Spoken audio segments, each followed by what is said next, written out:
this is new Arc line.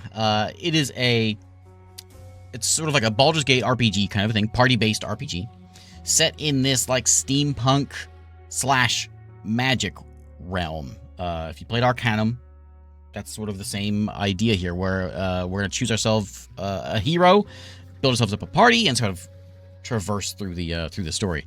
There's a new update, and the new update is called Smoke and Mirrors, which adds in dwarves as well as a couple classes.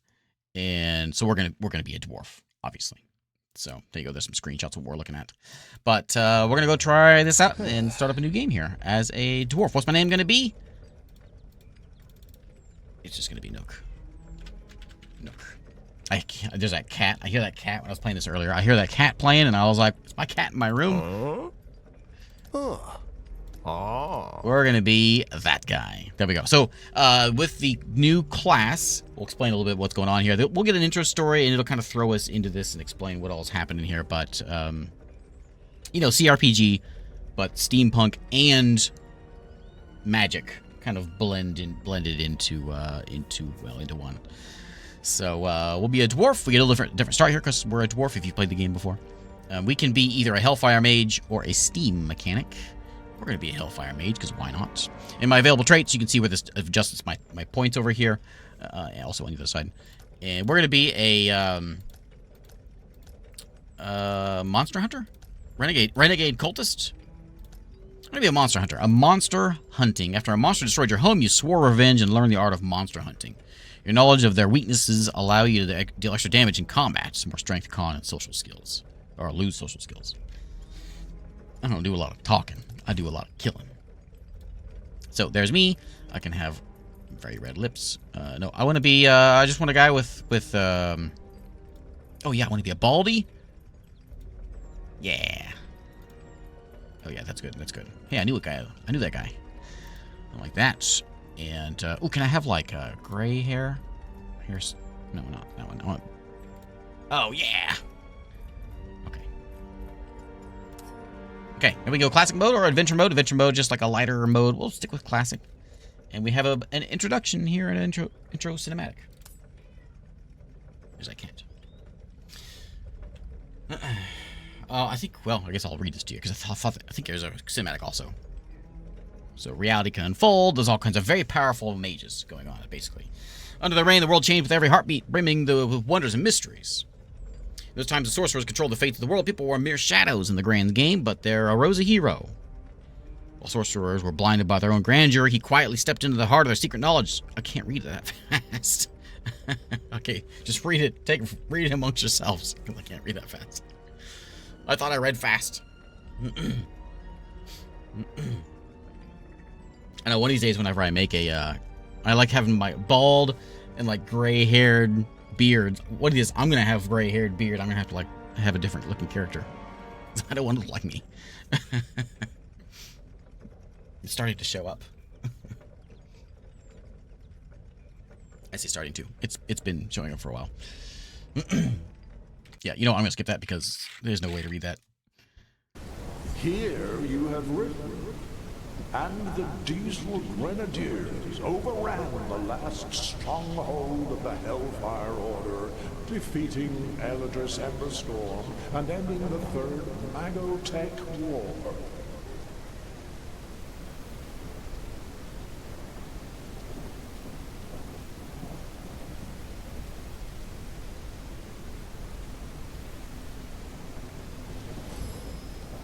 Okay, we'll get a little tutorial kind of walking us into this, but it gives you a good introduction. If you play as, like, before when you played, if you played as, like, a human, I think you start out, like, in the city, sort of working for this underground thing. Also, I should make sure to preface this, though, I try to keep things family-friendly, around here. This one may not be the most family-friendly of games that I've played on the channel, just for a heads up. But we'll walk around here. Our job is to go pick some things up, so we'll go investigate and see what's going on. We stumble around. We're not feeling too good. You're lucky you were not crushed by the wreckage of the exploding airship. The poor fellow beside you wasn't that fortunate. Squashed by a steering hydraulic relay. You need to move before anything else falls on you from the crumbling sky. Step by step, you have to stop this madness. You can still do it. I'm going to try to free this guy. Relay is massive, immovable. The poor sod had no chance. Now, you can keep the family-friendly tag on the stream. It's fine. I'll try to keep it. I'll I'll try to keep it that way, but there may be a little bit in there. It'll be alright. We'll see. Hold that thought.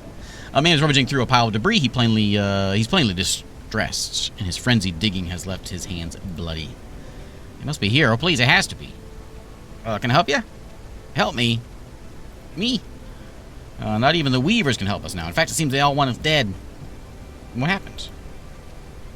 I should be the one asking you. I saw your mug at the heart of all this commotion. For all I know, you're responsible for the disaster. It doesn't matter. The world is collapsing in on itself. The end of times is upon us. Did you see how they transform those creatures, monsters? Understand now, we deserve this. We should have burned every single factory to ashes. We should have knocked every automaton into pile of parts, along with their creators. What are you looking for? My ring. After what happened to my wife, it's all I have left of her. It must be here somewhere. Please. He redoubles his efforts. You see one of his fingernails snap off before you look away. He didn't even flinch. Sorry, buddy. Hey, buddy. Okay, so we can hit Alt, and it'll reveal things we can look around for. I go pick up my things. I don't know where my things are, though. I gotta look for my things. So there is a wire. We'll take that thing. There's the Alt thing. So one thing that has nice in here. So everything like these people light up like her. We could chat with her, but she just doesn't actually talk. She just has a little pop up over her head. If they're blue, it's gonna be kind of like it'll be something that'll be a little more involved. Basically, we're gonna wake up soon, right, Johnny or John? Let's go check out the loot over here. Hey, look, a massive and precious family ring. You feel its initials on the inside of the ring.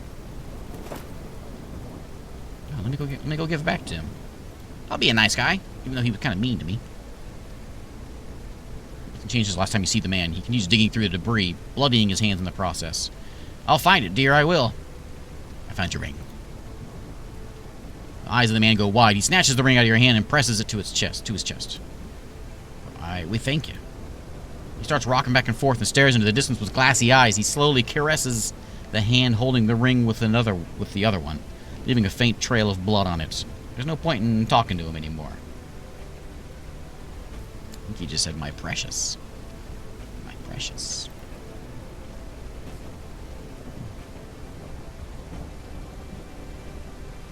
One might be deceived by the apparent weightlessness of this platform, which suggests mobility.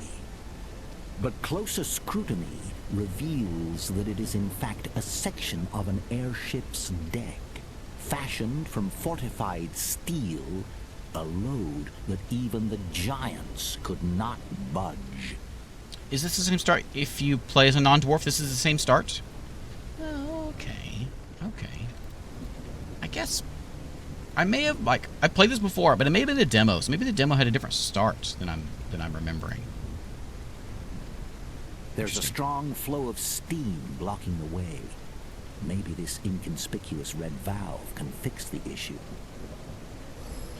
So we have this sort of dice rolling system where things will come up and we'll try to roll the dice. We may or may not succeed at these things. And then when we get into combat, you'll see combat's turn-based, tactical, that kind of thing.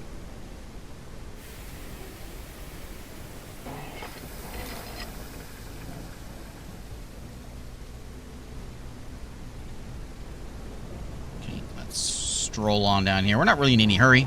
We're in a little bit of pain. Yeah, there's that guy. Without their commander or magical powers, those who remained had no choice but to surrender. That is how technology came to dominate the current world order. The wounded man is crying out in pain. A huge metal rod protrudes from his leg. The pool of blood he lies in is getting larger. It may already be too late to help him. Every second counts. Am I hallucinating? It seems as though the world itself is coming apart. Then that dragon appeared out of nowhere. Are you a real living person in all this chaos? Help me! That thing in my leg is killing me.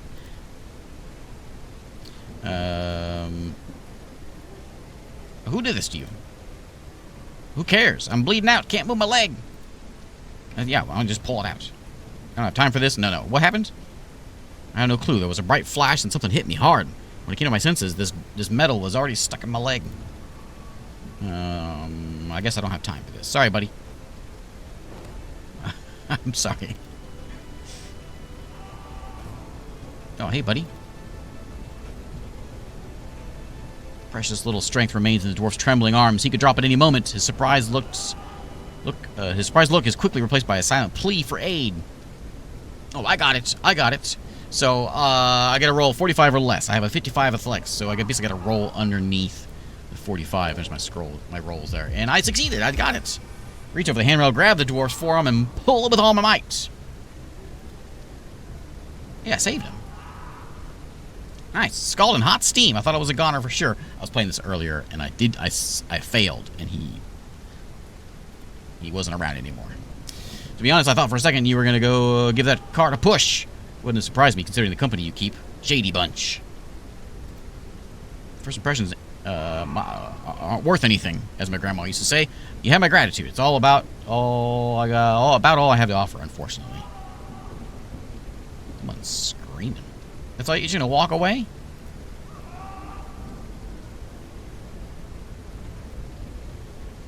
What's the difference between a hippo and a zippo? One's really heavy, one's a little lighter. Classic. I like that one. You poor thing, you look battered and exhausted, says the nurse.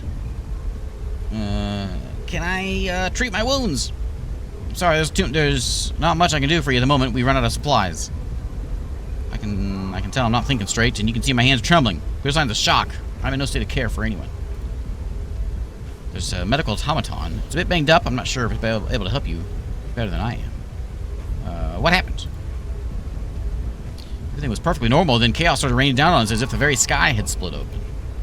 With all my years of experience, I could do nothing but help those poor souls. No amount of training could prepare for whatever this horror is. Okay, bye. I just got a kitty cat.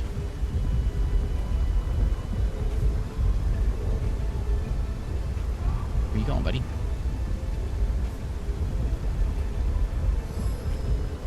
This is a broken and worn-out medical automaton. It's amazing if it still works. Let's take a look at it. Not working on difficult. Can't do difficult tasks, but it still works for easy things. Might help to get better. Whoops. A basic metal cricket, please. Did it work? Oh, yeah. Great. Let's hop All into the thing. sources of magical power were driven from our world, banished beyond an impenetrable barrier. Now everyone may enjoy a just and untroubled world, free from magical rulers and their spells. Okay, we're on the other side of the bridge now.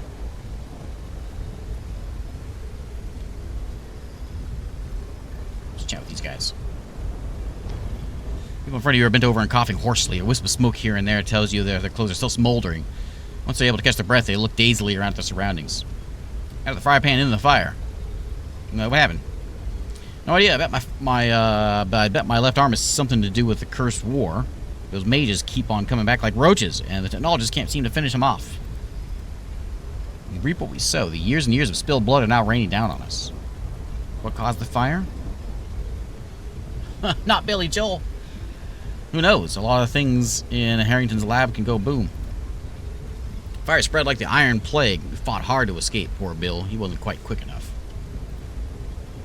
Well, we started the fire, but now I feel like going back in would be a swifter road than the same end. Now I feel like going back in would be a swifter road to the same end. Okay.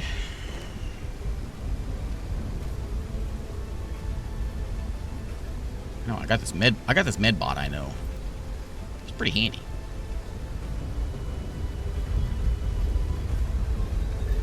Okay, let's stroll down here. Take a look at the thing.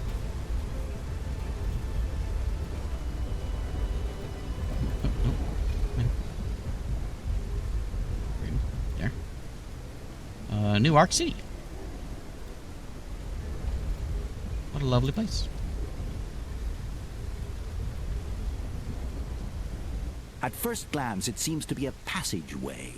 But upon closer examination, you see that the entire framework is leaning heavily against the rock. Oh, single misstep. Bad things.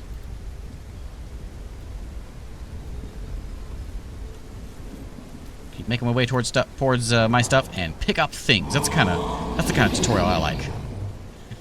Just pick up things. Yeah, that was a weird activation. So the other stuff seems fine. But that one was weird. It's you. You couldn't let us live our lives, could ya? What are you talking about, aggressive stranger? Now everyone's dead thanks to you. Stephen, Mary, even little Joe. He was a bright lad. Least I can do in the memory is cut your throat so you can't harm anyone else. Wasn't my intention to hurt anyone. Go ahead and attack me. Let's see what it gets you. I knew you were a vile snake. Your life ends here. To your surprise, the man's eyes well with tears. His shaking body tenses like a locomotive's leaf spring as he draws back his fist. His jab is awkward and achingly slow. He isn't much of a fighter. I can let him hit me, or I can counter the attack. Yeah.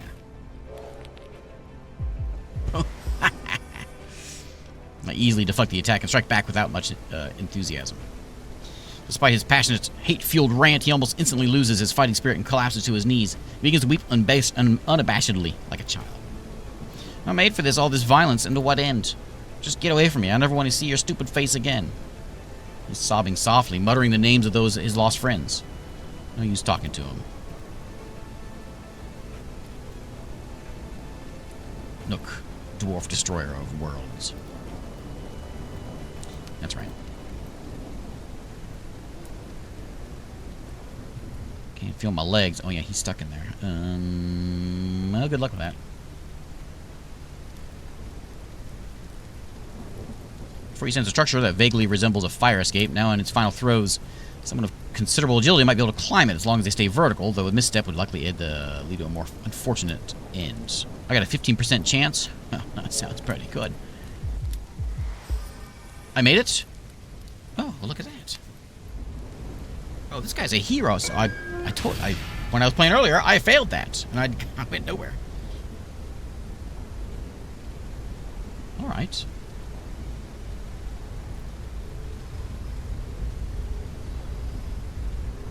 The person on the ground doesn't respond to their brother calls. He's in dire straits. Seems his time's running out. Oh man, the 80s references are just... Help my little Timmy. He still has so many years ahead of him. Oh, let me take a look at that. The fractured bone is sticking out of his torn leg. It seems the bone has damaged a blood vessel because the blood is gushing out in quantities incompatible with life. Tim's in deep shock and ignores everything around him. Step aside. I rolled a 5 last time. Oh man! So I had a 35%. Basically, I had a very low chance of making that. You tear off a piece of cloth from my attire and apply a secure makeshift bandage around the leg. Bleeding stops and color slowly returns to the man's face. Oh, money for nothing. That's right. Thank you so much. I'll tell Timmy what you did for him when he recovers. Man, I'm on a roll today. Literally.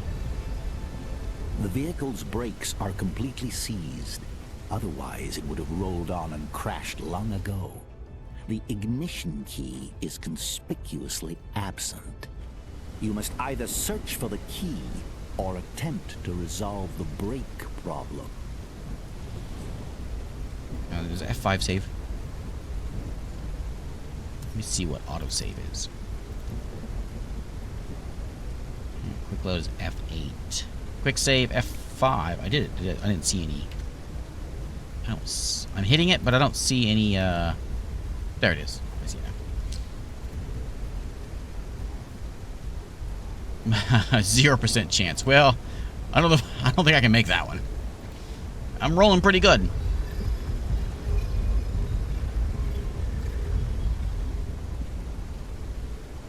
Let's go loot that. We got steel bars and a bolt. I'll take it. Shift the car out of my way. Okay.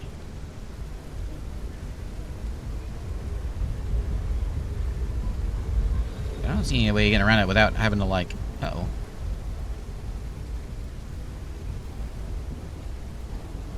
Oh, there we go. Steel bars. Or you have steel bars in inventory. Check the brake cylinder. I do. I just picked them up.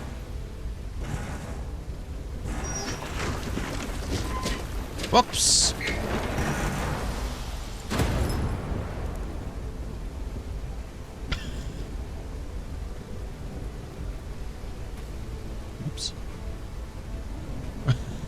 Excuse me, I gotta get through. The ongoing clash between mages and technologists was the source of that terrifying disease, the Iron Plague.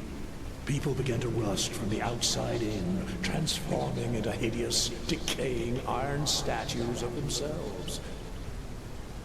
It was like that when I found it, yeah.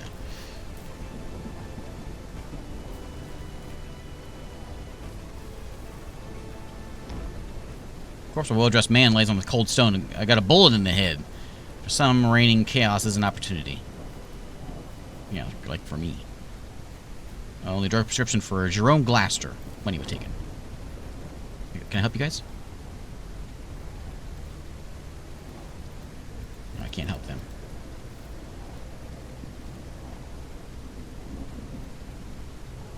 Count of 3, says the woman. 1, 2.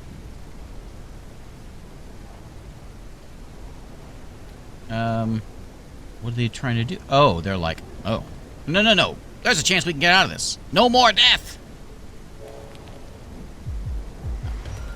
This woman startles and spins towards you. Look who's here, one of the instigators of our little apocalypse.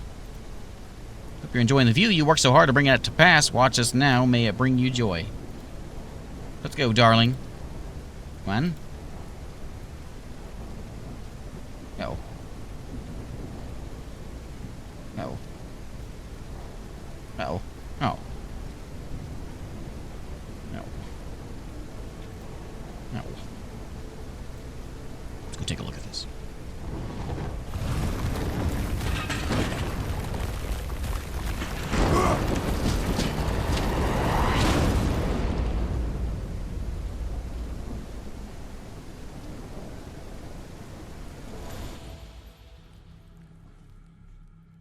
The war didn't take place on our soil, but the aftermath reached us nonetheless. Previously unseen magical creatures began harrying our village time and again. The nearest technologist outpost, the fire shrapnel, extorted taxes from us in exchange for protection, but did nothing to actually protect us. What an elaborate account. But tell me, why are you not content with existing literature on this subject? Did someone get me a new t-shirt or something?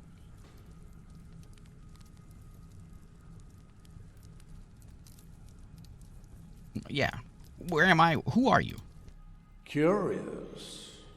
But let us move on. Many of these entries are needlessly provocative. For example, every day I witness yet another family selling everything they own to move to this incredible new world. The newspapers never stop shouting about it. Apparently, technological progress is booming, and daily drudgery is being steadily replaced by automation. They claim the people are overjoyed, but why do we never hear a word from them? I cannot shake the feeling that the world is falling apart on all sides and the powerful care not in the slightest, while we must smile and pretend to be happy. Audacious. Do you realize that this passage by itself justifies a quite harsh sentence? How do you know it was me? That was just the first entry. Every page is rife with distressing theories and questions. Do you not agree that notions such as these pose a real threat to the world? Nope. I see. You do realize everything that happened is entirely due to your ignorance and arrogance. Everyone who trusted you, believed in you, and every event that led us to this point. You don't even grasp the magnitude of your responsibility, do you?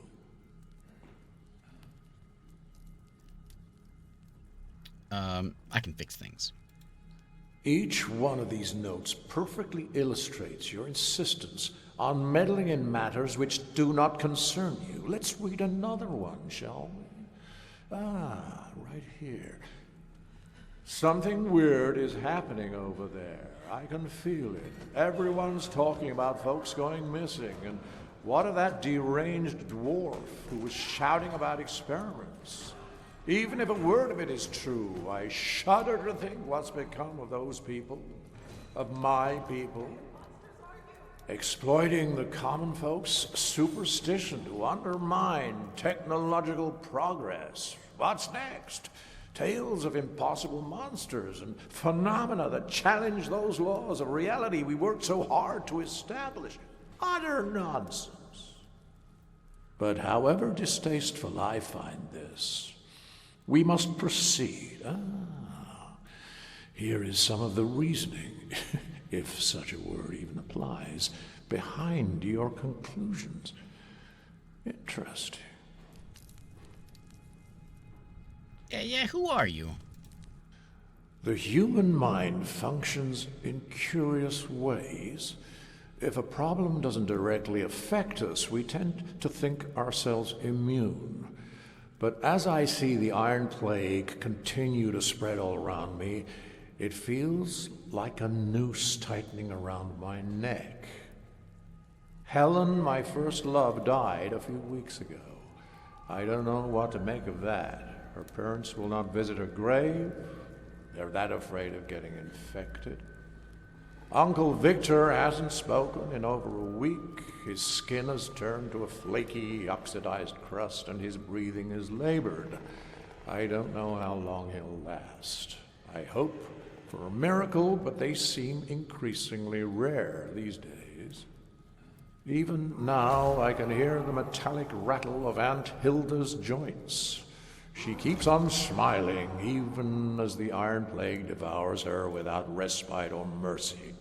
All I can do is pray the disease doesn't take them all.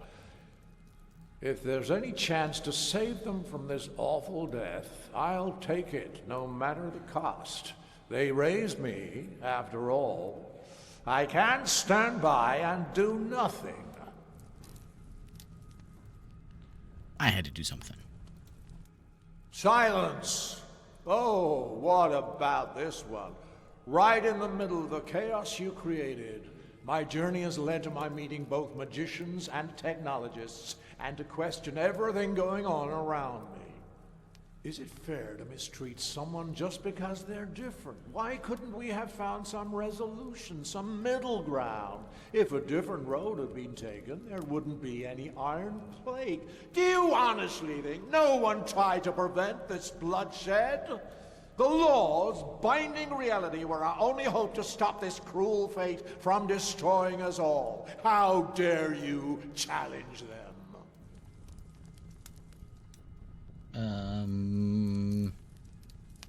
I stand by what I said. War is evil. And now we come to the proof that you're the one who started all this, that the whole debacle is your fault. The odds are not good, I know, but it still bothers me that there's been no word from any of the emigrants to the New World. So I've decided to risk it. They're not asking much in return, after all. Only the unwoven filament. The task should be no challenge for someone like me. There it is, in your own words. You're nothing but a thief. You're twisting it all around. It's not what I wrote. Silence. These are your words. I smuggled the unwoven filament onto a ship heading for the New World to the Tatterhold seaport.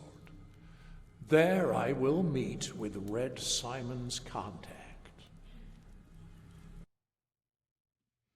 Okay.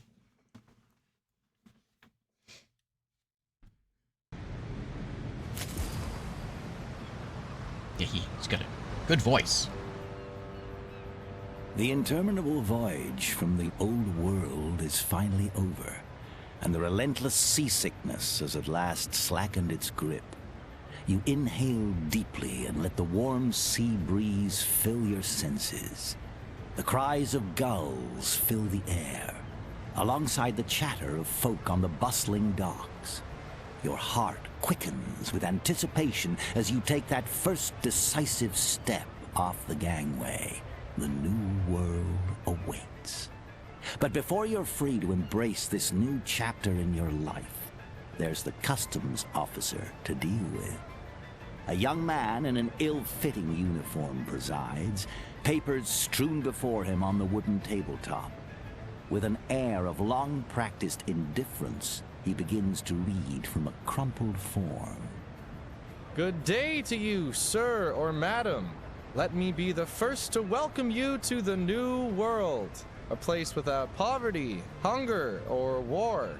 A place where everyone can achieve their dreams, etc., etc. You can become anyone you wish in the new world. A warrior, a magician, the president. Together we can make this the perfect home for everyone. A place where anything... Please, pass me your documents and join the line. This is where the demo starts. Okay, this is where the demo starts. Okay, that's what I guess that's what I was thinking. I'll just do what he says. We're glad to welcome a dwarf to these lands. You're in the right place, friend. The new world is full of opportunities for dwarves like you. We need your creativity and technological innovation to make the Free States better and safer. Please step forward for a customs check. We need to make sure you're not carrying anything illegal.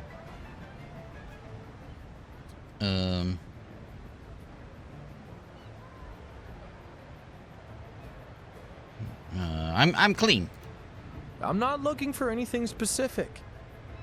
It's just that there's been a hell of a lot going on in town lately. A few weeks ago, this magical leprechaun showed up here, passing out free money. But the money turned out to be fake. Then it was some kind of magical oil. I could go on all day. The point is, if you're clean, you have nothing to fear. Alright. Surface inspection indicates the new arrival is not a magical being, has no visible signs of corruption, and no evident symptoms of the Iron Plague. Nor do I observe any kind of smoke, magical glow, unusual light refraction, or other manifestations of illegal or unregistered magical artifact. Looks like we're done here. Head on through, and good luck in the new world. Don't break the law and don't join any magical terrorist organizations. Have a good day. Thanks. Okay. Here's a mystery why the policeman himself can't see the contrast between alleged rights of the locals and reality. Urge to laugh what you have heard, put you in a playful mood. My mockery increases by 5. Yeah, so I can show you all this other stuff. So J's for our journal. We do have an inventory. There's all the stuff that I'm wearing. I got fancier clothes at the moment. There's my skills and perks and stats and all that stuff. The bestiary as we find rat kings and leprechauns and all of them. And then my map, which we did have a map on the other one. I forgot to show you. So, there we go. Let's find my suitcase.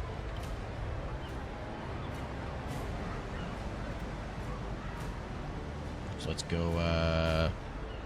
We also got to fight. We got to fight a Michael Mortensen. Who needs mana when you have a high caliber? Best rifles in Steam Burns shop. This guy wants.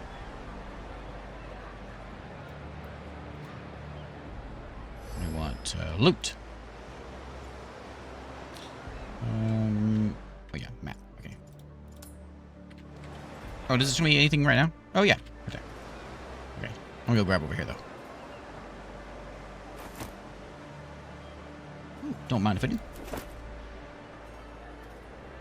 Okay. There's. Oh, Michael Mortensen, fight our ultimate champion. Hey, yeah. I'm gonna grab this. I mean, there's loot hanging around here, so we gotta go check it out. More gloves.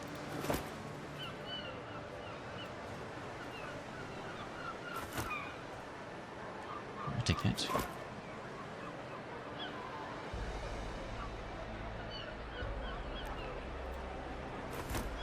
I got a certificate. Okay. I mean, this is just like good free stuff. History of magic, witchcraft, and the occult. Ooh. Oh, I'll take one of those. Can't get over there. Check out this crane, though. Let's inspect it. Lifts the luggage. Oh, hey, can I use it? I'd like to use it.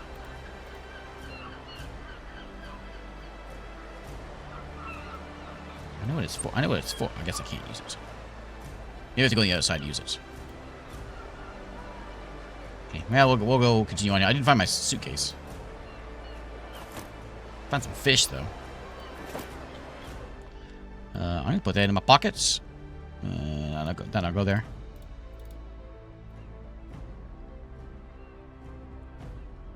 6 health, 2 armor. I mean, I'll take... Oh, yeah, that's looking pretty snazzy. Health and accuracy or health and accuracy. I'll take the 1 and 7. Anything else need to go in here? I think that's all we got.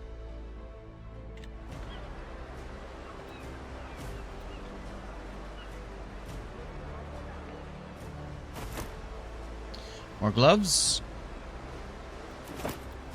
Just loot all the stuff. Fortune cookie dispenser. Yeah. Yes, please. Well, let's see what we got. Can I open it? Eccentric inventor will offer you a clock that runs backwards. Remember, yesterday's dinner was excellent. Okay, thanks.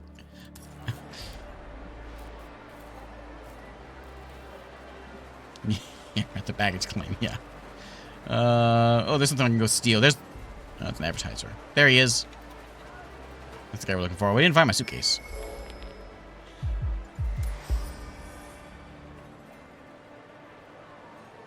What did I find? What did I find?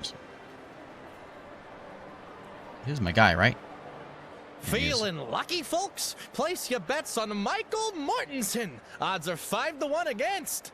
You're certain that fellow holding the Crimson Arrow sign just announced the very person you're supposed to meet on the docks?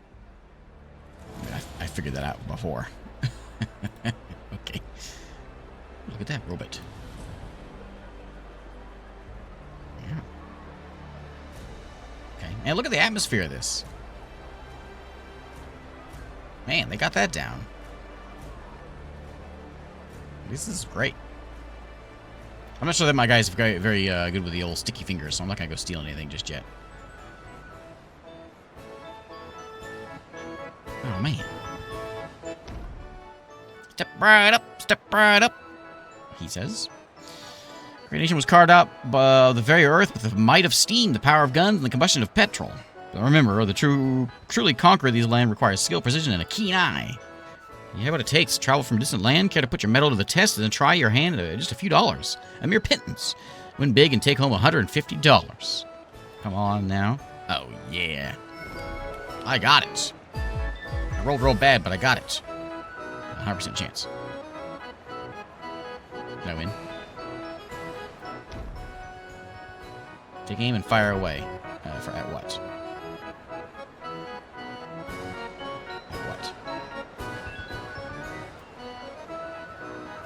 Oh, that. Self-tapping screw with a left-hand thread. All right.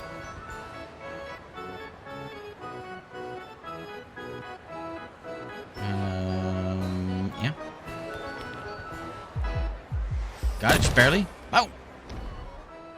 Behold, we have a champion amongst us. That was a display of remarkable precision. Heartiest congratulations to you, esteemed sir. Step right up and claim your prize. I got money.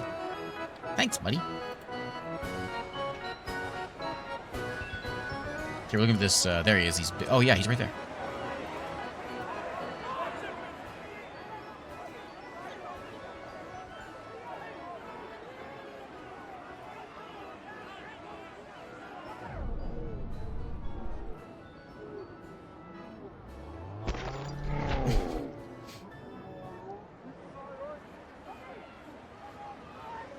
Damn.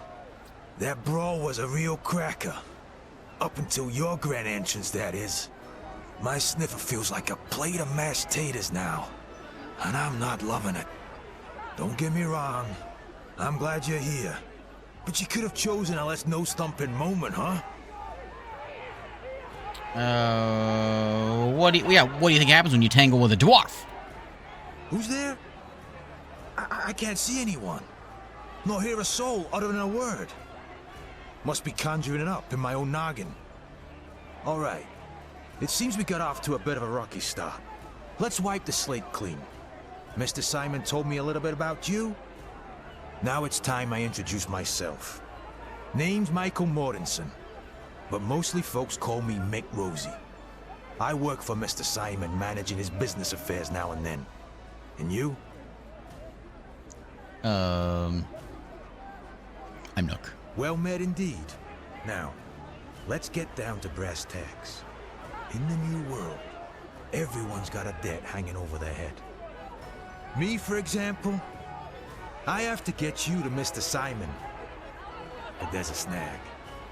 I took a beating, and now I owe Ernie. Ernie's the bloke with the purse and the trusty notebook. Don't take this the wrong way, mate. Not holding a grudge or anything. But I got knocked out because of you. It's a bit of a tangled tale. But now it's you who's got a debt to settle with Ernie. That's not how it works. We're not going anywhere until that's taken care of. You follow me? Yeah, it's, I can try to persuade him, or I can say I ain't doing it. I'll roll for it. My rolls are hot tonight. Enough talk. Time for action. Well, get your hands on that cash, and we'll be on our way. Not that hot. You're in the port, buddy. To make a few dollars, you can try your luck with some Portside gamblers, indulge in a bit of pickpocketing, or maybe just rummage through a few bags, the usual routine. If you're feeling adventurous and want to reel in a bigger catch, have a chat with Ernie and consider stepping into the ring with Grotwir the Crusher. But I'll be straight with you. He's a tough nut to crack. I'll see what I can do. I need $300. I already got a little bit of money. I got 175. I'm already a good way there. So it's this fellow here. We can talk to him. I thought he'd win. Hey, you want to go toe-to-toe with Grotwir the Crusher? When it could be substantial if it was someone like you in the ring. Yeah, I'd love to make some cash. I'd love to see some fighting. Okay, so fighting works with, we basically got like standard actions over here. It's going to run into this with the, well, we'll go through this first. I want to rotate camera. We got, our block, I think, like, recharges every round, if I remember right. If we go to 0 hit points, of course, we do it down. So primary points are like my standard action. I've got, like, reaction points, like dodging, or each class is different. And then I've also got some, like, movement points that we can do. Okay, so it's me and this fella right over here. So I can, what can I do? I got stunning blow, I've got a sprint, and I've got a punch. Those are my standard action. I got 2 of those. And then I've got a reaction point of opportunity attack or block, and I can move 9.5. So I can stroll up to him, which I will. Stroll on up, and then I'm going to start with a stunning blow. It didn't seem very stunning. And I'm going to punch. There we go. And then I don't have anything else I can do. I can just sort of opportunity attack whenever he walks by, or I'm going to block if I can. So I think turn over. Target with I can either block or don't react. I'll block him. There's one block. And he hit me again. Each teammate has a unique set of combat abilities, which we just looked at. And we're gonna go so his shield, whatever, dodge, whatever it's called, armor is the word, recharged at the beginning there. So primary points. We're just gonna punch. And punch again. Okay, and then opportunity attack is well, we're gonna do that one. I'm not sure if I click on that or if it's just sort of set up. when he passes by. So if he like leaves my zone or whatever. I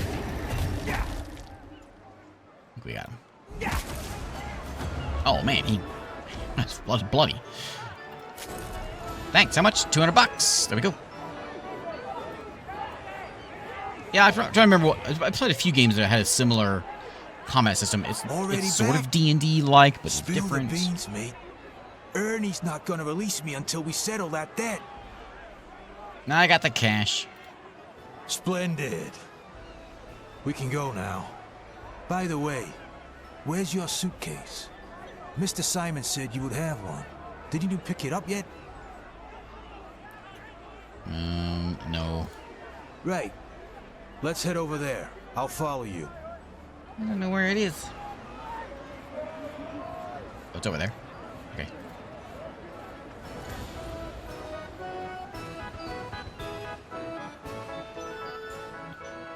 I'm supposed to find that suitcase. I didn't see it on my map. I'm assuming it's in there, the main berth, but I don't know. Let's just do this. We'll pay this debt first.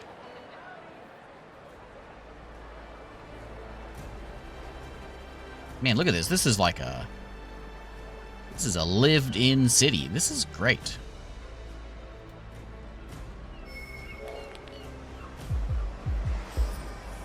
I observed something. There it is. Oh, there. What are these things? Rats. Okay, so now we got him with us, so we can move us in. I'm gonna go walk up this way. And I mean, I'll go with the... Oh, I got a new one. Seal your soul in flame, refusing to fall. Damage cannot kill you for the duration of the effect. Or scorching wrath. Smash the ground and unleash a wave of searing torment. Yeah. Searing torment. Okay. Here are matches for torment. No. Not Siri. Thanks, Siri. Here are matches for torment. Let's punch this rat. Take him down. No, I didn't kill him. Okay. What do you do, buddy? Do I have to say end turn on you? I forget how this works. End turn on me.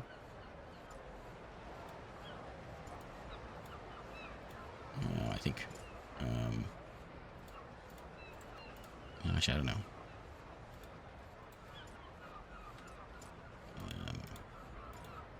That's him.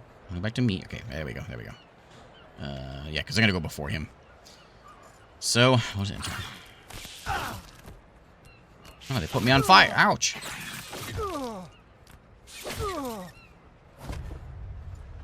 Okay, so you've got you have a stunning blow. You should be able to just... maybe we should walk over here and punch this guy. Take this one down. Nice. And then punch that one. Almost got him, but I'll have him with me. I rolled a 1. That's a crit. I succeeded my thing before, and I didn't see them rats. 50 more bucks and a magic scroll of form. Grants a few magic cards for spellcraft. Magic scrolls can be used to obtain magic cards. Right, let's button to use it in inventory while playing for mage. Like if I do like that. Use it. Receive magic cards. Form. Where's this other one? I saw more over here. There's one.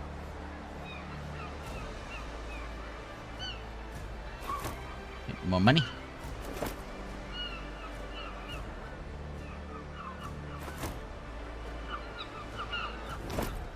Your man confronts you. You better have an explanation for your actions. Excuse me? Think stealing is a joke, punk? Get ready for some not-so-funny consequences. How tough can this guy be?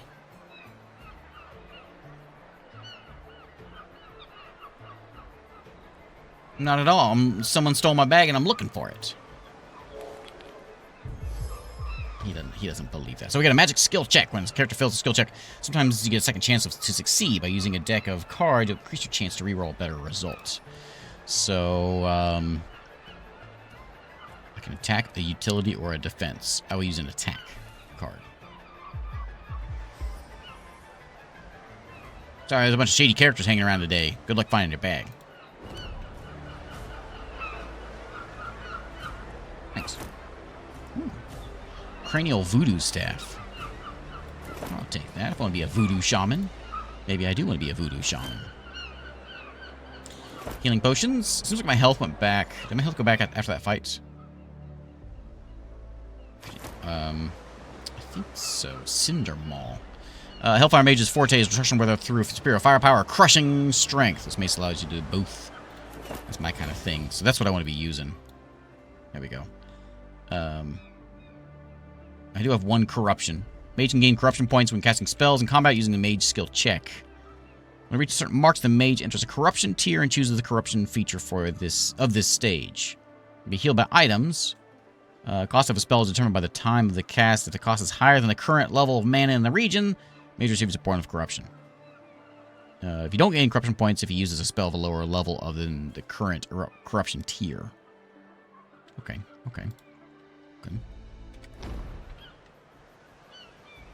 Spotting stuff here. I'm gonna start turning people into frogs if they lost the unwoven filament. Easy with the hocus pocus there. I take it simple. Never make any threats you ain't ready to back up. Check the luggage belts. It's got to be there. Right. But frogs are on the menu.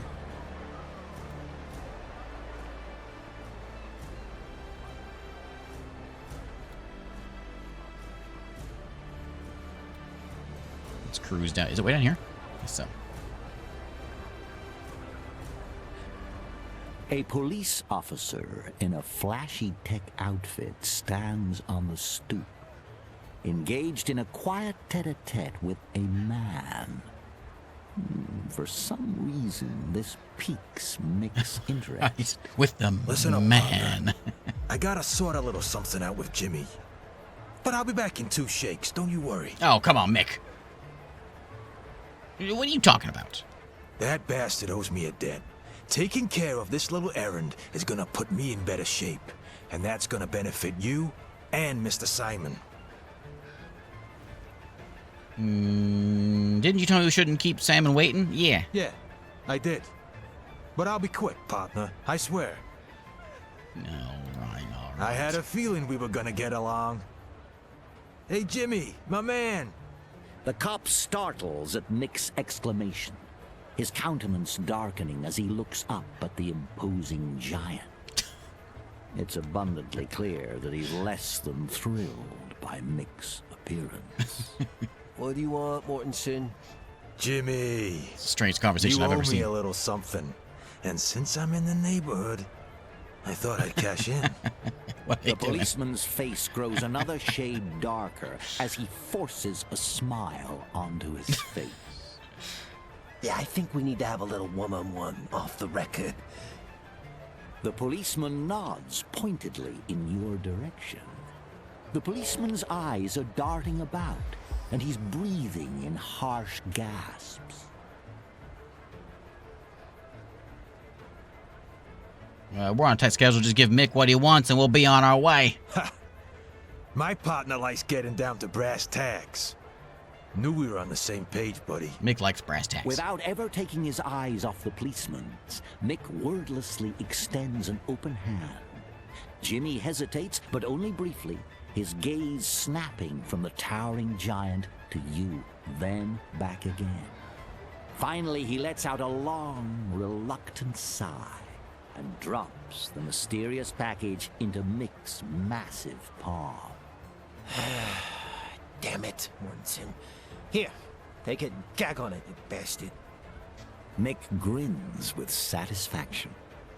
And keep this between you and me, all right? Not a word to another living soul. I understand. I'm not a kid in short pants, you know. What do you mean short pants?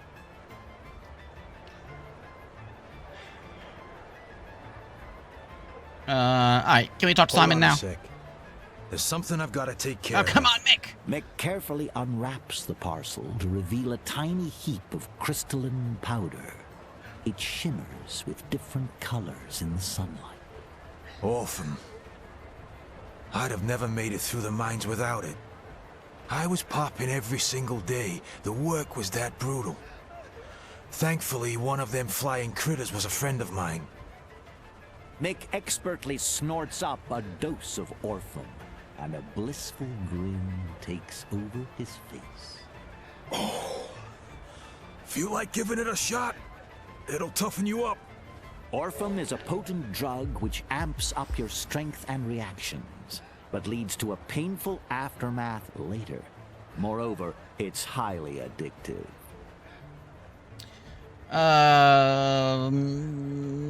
No thanks. I'll pass on the sweet and low. You've got no idea what you're passing up, pal. Curious about this lady over here crying. Sounds like weeping grow louder, then quieter. Passerby cast cautious glances at the crying woman, yet no one approaches her. My Jimmy! I'm such a terrible mother. Observing closely, you spot a child's glove clutched in the woman's hand. Evidently, she was in the company of a child.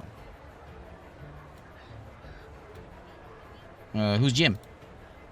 My son. We arrived on the ship. I turned away for 5 minutes, and he vanished. A fresh cascade of tears courses down her face. What's it look like? I'll help you find him. Hello there. Yeah, he's a bit... what was that? He's a bit shorter than kids of his age. I always tell him that breakfast is important, but he lets out another sob and then composes herself, wipes her tears, articulates her words with greater clarity. Blonde hair. He's wearing a red vest. I believe he's very frightened, right now. My Jimmy. He used to being far away from home. Okay. We'll find little Jimmy. How far? I'm sure he's just hanging around in this really cool town. I think we can say it on this one. No, J and then missing boy. If I put it there, does it put it in my map? Oh yeah. Oh, am I going the wrong way? Yeah.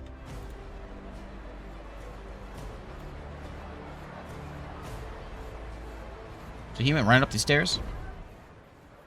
Roughly, an unmistakable thumping of Mick's footsteps fades into silence. The colossal man halts you with a hushed gesture, pressing a finger of his to his lips, signaling the necessity for quiet. His attention is riveted on a gray-haired yet not entirely aged elf who seems lost in contemplation, gazing towards a nearby ship. Mick promptly rises and stealthily advances in his direction. The elf, without bothering to face Mick, responds with a sly grin on his face. Your bones creaking in that wheezy breath, Michael Mortensen. You'll hardly ever sneak up on even a deaf beggar. Billy, across the old coot. Time to hang up your hat and pick up knitting, perhaps. Those grandkids of yours must be filching everything not nailed down. Look, meet Billy Cavanna, slickest pickpocket in the east coast of an old pal of mine. He hustles for Mr. Simon, just like me. Yeah, nice of you guys to meet. We got things to deal with. Mick is disappointed. In a hurry, are we? No problem. I'll be around, even if you ever want to talk, just come find me. Okay, I kind of do want to talk to you, actually. Since you and Mick are here, how about helping me teach my apprentice a lesson? Lighten their pockets a bit. Let them feel the heat. Maybe they'll start hustling a little more. Even if they catch you, they won't rat you out to the cops. It's a win-win. What do you think? No need to convince me. I'm in. Four of them will wander around the docks in sailor's vests. You can't miss them as there are no actual sailors around. Empty their pockets from dollars and come back to me. Simple as a ship's plank. Are they also, this is a pickpocket mini-game. So if we click on that one, it'll, highlight them.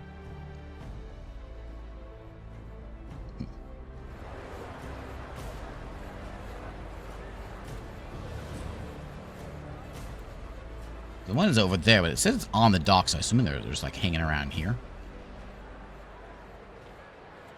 Like, I don't know. Ooh, I got a crit. What did I just get? Something is here.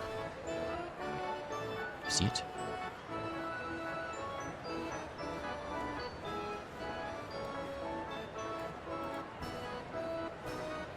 I don't see it. It's like it's on my minimap, but I don't see anything. Oh, is him?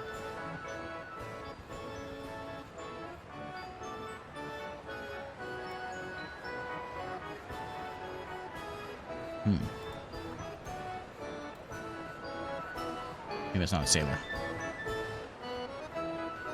Okay, it's as if there's something is here, but I don't know how to see what it is. Something's on my minimap.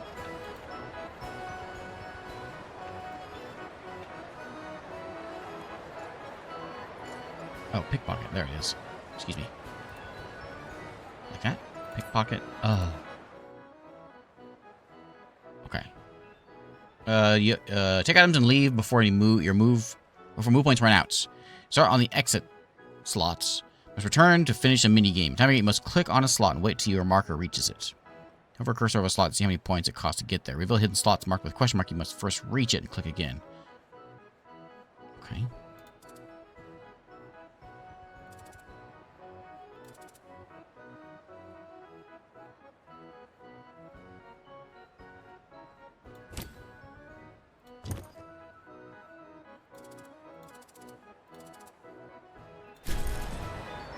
Done.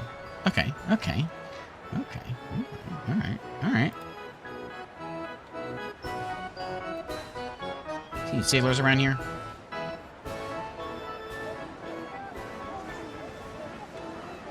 I don't see any. No stripy shirts.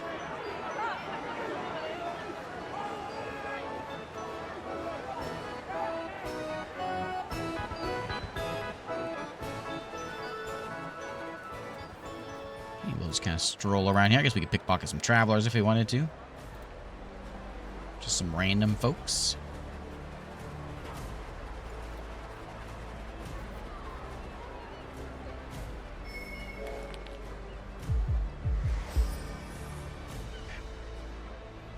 Is it that guy? That guy? Oh, that guy.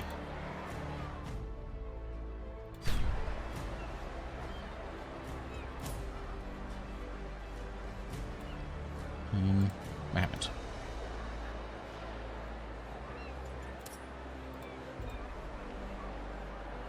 I'm not sure what happened with that one.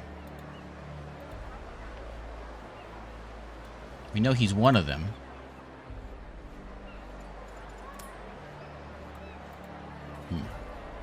Can't seem to pick. I can steal from her.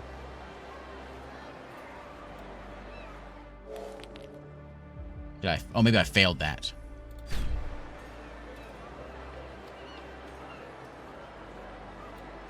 Doesn't seem to be working. I'm not sure what I'm doing wrong there.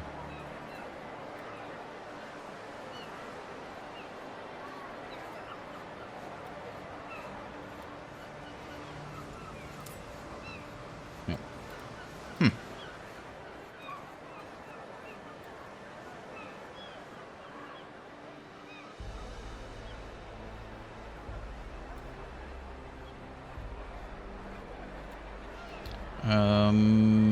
Why do you celebrate?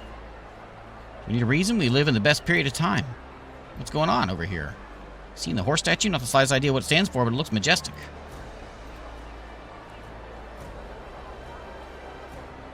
Oh, I clicked the exit. Oh, I thought I was supposed to click. Oh, okay. I was thinking I clicked the exit button to start with, and then I go, okay. Yeah, that's what happened. Okay.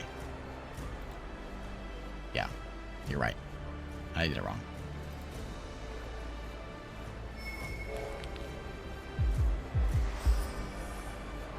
Do it right this time. That's right. I forgot I don't click on that first.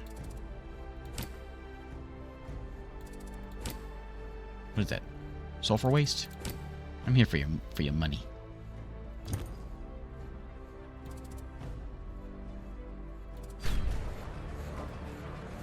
I'm being robbed, he says. No, you're not. Did I get? I don't know if I got it. I think I was there too long. I'm not much of a thief. Let's go find this kid.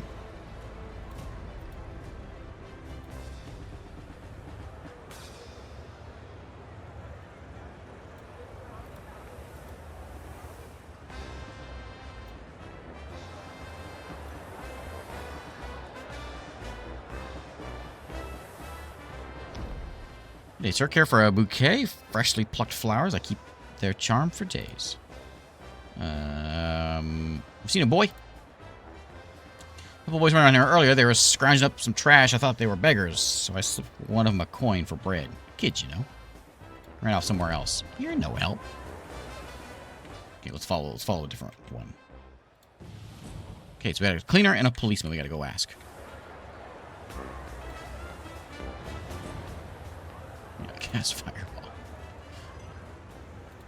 Oh, cleaner. Yeah, there he is.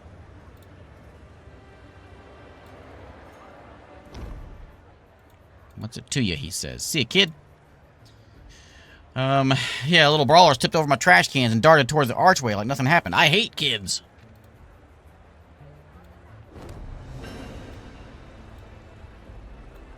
Okay, yeah, they're the worst.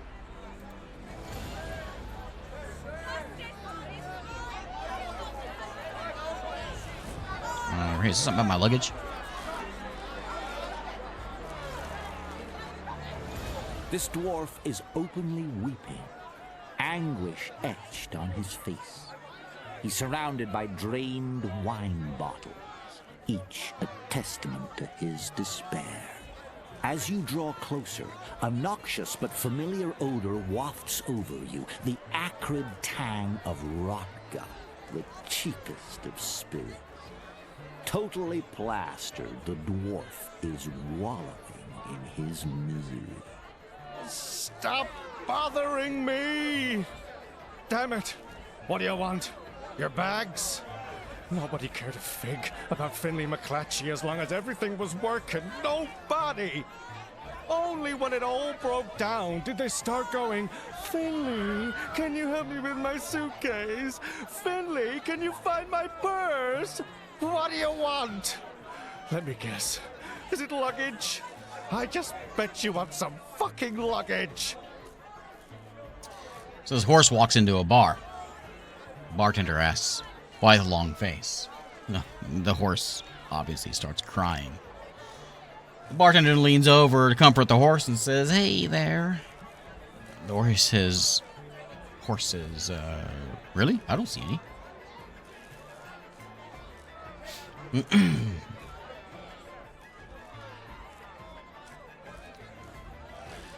Shut up! Wipe that snot off your grob, wimp! I was terribly sorry. This is so embarrassing. You should never have seen me like this, but I can't help it. I'm just handing out luggage here. I haven't accomplished a thing in my whole life. All that's left for me to do is cry over my failures and drown my sorrows in wine. Everyone around here is so stuck up and self-important. All they care about is celebrities. No one's ever looked at me that way. Not a single person in the whole world. Do you understand? Why can't anything get passed in Horse Congress? They always vote nay. The world needs a dwarf to pull suitcases off the conveyor belts at Tatterhold Port than to be the best dwarf in the world who does it. Or I can intimidate him. Oh, it's even better. You sissy! Pick yourself up or I'll smash you one in the kisser. Okay. Oh, critical success. I'll fix it. Just give me a few minutes, will you? No, do it now. I want my bags. Suitcase full of clothes with a shiny object peeking out from the inside catches your attention. 9% chance to do that. So I'm just gonna take the suitcase. Can I open it? I can give it to Mick. What does Mick have? Mick's got nothing. Mick, you want like some fancy clothes? Oh, look at Mick. Nice. Mick, you probably don't care about a gun.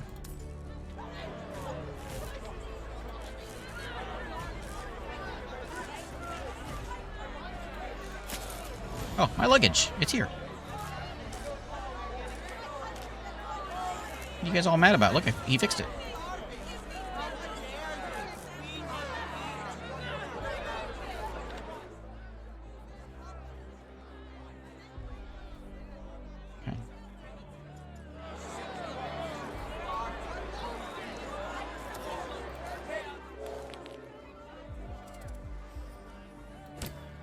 Oh, he got nothing. Of course he's got nothing because he's sitting here waiting for his luggage. He might have a couple bucks on him. This guy's looking kind of fancy. Let's get Mr. Fancy Pants here. No, I can't.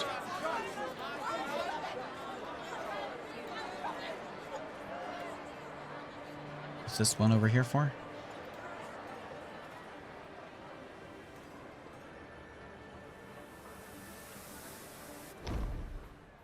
Get your luggage sorted. It's time to move on to the next phase. Because of the recent problems with the train, the city's main gate is under police lockdown. Sneaking your bag through isn't going to fly. That's where Red Simon's genius plan kicks in. You're going to pose as part of the theater crew who's been hired to welcome newcomers. That's our move. I'm not an actor. You don't need to be an actor. You're stepping into the shoes of the director's assistant. Easy. How's that going to help us get through its police checkpoints? The troop can access the Tatterhold port via a staff entrance. No one's going to give you a bag a second glance there. Alright. Get you an assistant's badge. Theater director will be hanging around the square. Here, find out what he needs, run a few errands for him, and saunter right through the gate for workers just like that. Okay.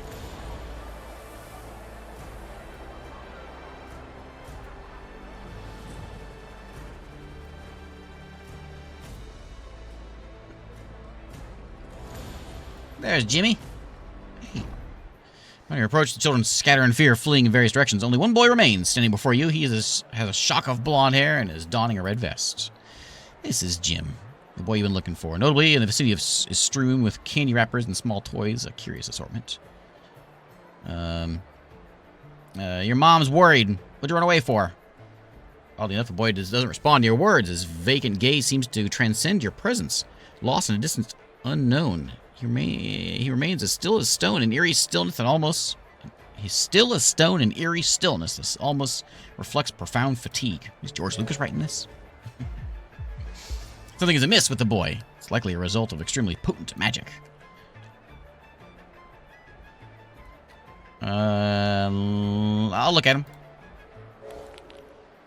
Ooh, rolling good. Boy's on the cusp of becoming abhorred. As evidenced by the peculiar marks on his form. His mother should know it. Snap my fingers. Snapping your fingers in front of the boy's eyes elicit no response, even a fluttering of his pupils. He's utterly unresponsive. Jim, if you're hearing me, wait here. I'm going to go get your mom. Okay. I just pick him up.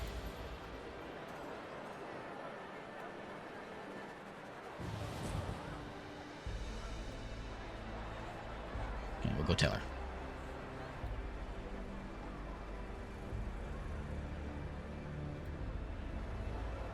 This way. I know. Those rolls. Those rolls. How many times have I rolled under 10 on a D100?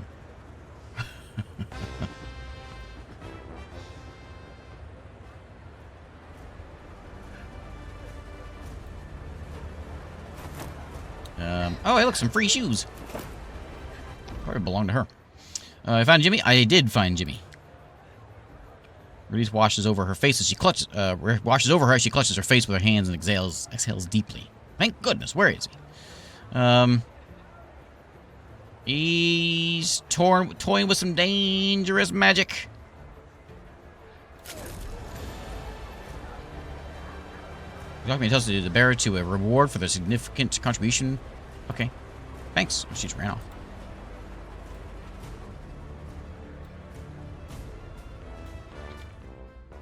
On. Oh, I got shoes. So these are 2 armor. This is a health and a move point max. Yours is cool too. I'll take 2 armor. So like Nikes.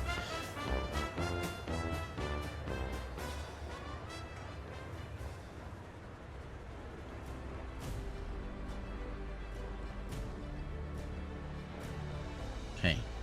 Let's go. What are they whining about? The bags are there. Oh, she's still there with little Jimmy? Yeah, can we talk to him? Can we pick her pocket? No. Oh, okay. Okay.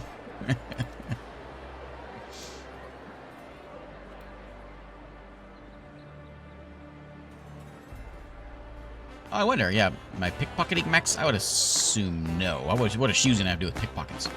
So anyway, so you can kind of see, like, blue means John's got something for us. We can see what John's got before we run over there. The disheveled young man is plainly dressed. He's breathing heavily and clutching a bottle of colorless liquid to his chest as someone might snatch it from his trembling hands at any moment. You must tell me, I know how it looks, but promises isn't alcohol. In fact, it's my dear friend John Collar. John Collar. What? Jean? Or maybe Jean. Jean recently started dabbling in magic. She didn't show up for our lunch today, which was never happened before. I went to check on her and found this bottle in a steaming pile of clothes. Still warm. My poor Jean. We must help her. I'll see what I can do. Don't you dare meddle with perfection, mage. This bottle of fine alcohol still has some aging to do. Says Jean. I knew it. Dear Jean, let us help you. Jean, that bottle said that. Can I have a sip? Why don't you try it, and I'll make sure you spend the next few days flat on your back with alcohol poisoning. All right, let me do what I can. Oh, I got this. What have you done? Says Jean. Oh, there she is. You've taken something perfect and transformed it into this bland urban dweller who also needs to go to work tomorrow. I hate both of you. Oh, I got some potions out of there. Okay.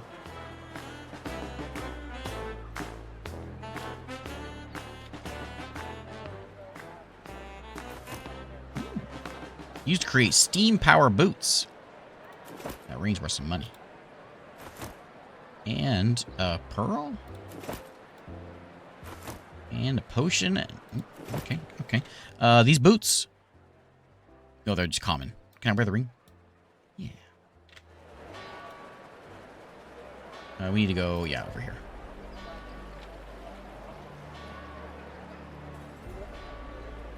You catch the sounds of a heated argument in the square, where a well-dressed dandy is shouting at a syndicate agent.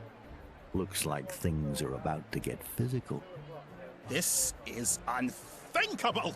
Absolutely not! I'm not going to do it! Your edits are a mockery of the performing arts! Richard, it seems you misunderstood me. Whoa, whoa, whoa, not so fast, fella. It's Richard Maxwell Gracefield Paracy III to you! That's Paracy with an E! Of course. But you're deeply mistaken if you think we're asking your opinion on this. The head of the Eastern Syndicate must see the correct version of this play, the one we know he will enjoy. We've already made all the necessary changes. We hired you to direct this performance, and you will do what we tell you to do. Period. Oh, this is positively scandalous! You're making me dizzy. I think I'm going to faint. That's the end of this conversation. I trust we understand each other now. Oh, my vision is going blurry!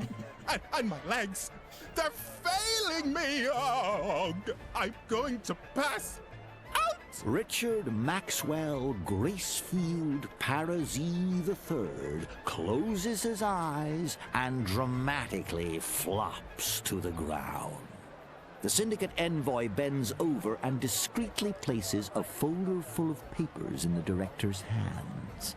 Then, after spitting disdainfully to one side, he departs, leaving the director to his feigned unconsciousness. I'll kick him. The director, seemingly much heartier than one might think, lets out a shrill feline screech before leaping to his feet with an astonishing burst of vitality. Hey, watch it! I'm taking a little break here. That imbecile is gone, right? The goddamn ass-licker. He's going to pay for trying to force his gibberish on me. A douchebag who's never even had a manicure! Can you believe it? Richard Maxwell Gracefield Parazy III, in his characteristically nonchalant fashion, fans himself with a thick folder, yet his gaze remains locked on Mick. Ah! Mickey, a radiant Rosie. And who's this you've got tagging along? I'm running a smidge low on those little pick-me-ups, you like. But give me 2 sunrises and we'll be flying high again. Richard, can't you ever keep your trap shut? That's got nothing to do with our business right now. Got it? I see. What do you want then? Yeah, what'd that man want from you? He's not a man. More like an automaton working for Director Zindo. Yes, a machine in human form without a soul or a heart or a conscience. One that tarnishes true art with written mutilations. Oh, why did I agree to the Syndicate's offer? Well, they can wipe their asses with their filthy money. Nothing they can offer will make me cater to their whims. My talent is bleeding out because of them. See? My nose is running again. Assistant? I thought the world was going to end before you finally showed up. Where the heck have you been? No, don't answer that. I don't care. The whole place is going to hell. The local branch of the Syndicate wants to make changes to my script to please their big boss, the head of the Eastern Syndicate. My script of my play. They want to murder my entire artistic aesthetic with their propaganda. Moreover, there's no way the actors can learn new lines in such a short time. Especially these actors. Have you seen them around, by the way? Richard Maxwell Gracefield Parisi III wrings his hands nervously. But when his gaze returns to you, his eyes come to a sharp focus. Why are you still standing here? Why aren't you racing around solving my problems and carrying out my orders? What am I, your errand boy? Listen up, pal. You're my assistant, and you're going to do what I tell you. A good assistant needs to guess the maestro's wishes. Things must proceed smoothly so I can concentrate on the performance and bask in the applause. Is that clear enough for you? Hey, what's wrong? Can't you see? They're all drunkards. I will never, I repeat, never work with a provincial troupe ever again. It's almost showtime, but I don't see them getting ready backstage.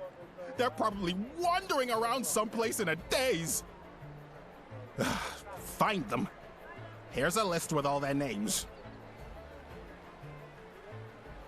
Look, I'm gonna need a little cash to cover my expenses. Yes, of course. We don't have a budget for extra expenses, but I'll give you something out of my own pocket. Okay, where are they? How would I know? They must be hanging around somewhere nearby.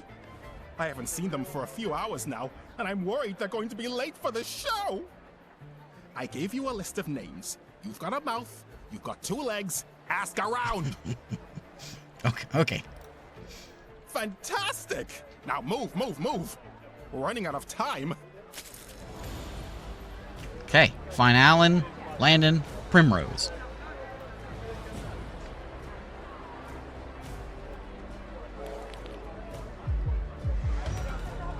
I failed that one. We know it's him though, right? Oh, there's Primrose. Distinguished lady, though her war paint might suggest otherwise, is cursing to herself like a stevedore. I don't know what it is. On a double shift. It seems she's been fighting a sealed suitcase for quite some time and losing. The good madam is understandably a bit vexed. Darn it, she says. Got a light, darling. My nerves are absolutely shot, and this is me trying to kick the habit, if you can believe it. Excuse me. Convinced that they were going to rob me of the role of Violetta, whispering backstage about my age as if I should take a role of her mother. The audacity! Yeah, that guy's great. But that Gracefield Parisi, such a sweet man, still sees that's the star in me. He's a real professional. I'm looking for you. She's needed on stage. Darling, you take me for a fool. What am I supposed to do without that dress? Do you expect me to leap on stage in these rags? The gown is trapped in this blasted container, and this infernal lid is intent on defying me. I'll open it for you.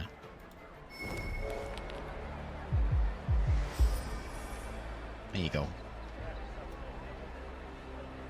Forcefully, or use magic to open it. I'll just do it by force. We don't want to go showing off our magic too much. Opens with a crunch. Now, actually, I have my heartfelt thanks, my dear. But the spotlight beckons, and I mustn't keep waiting. Ta-ta. Okay, well, there's one.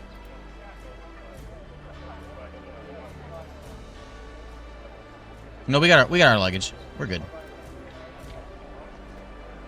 There's a whole board over. I'm curious about this board. What's this all about? Great day. What's going on here? This lady sells beautiful flowers at a steep discount. Her roses are to die for. I'd pay her a visit if I had some extra dollars to spend. There are less and less filthy mages around. They're so creepy with their mumbo jumbo, don't you think? Mumbo jumbo. Oh yeah? Oh yeah? So you mumbo jumbo, turn around so I can pick your pocket. Pick this guy's pocket. For standing next to you. Oh, I failed that one. Back off, he says. What if I can get her if she turns around?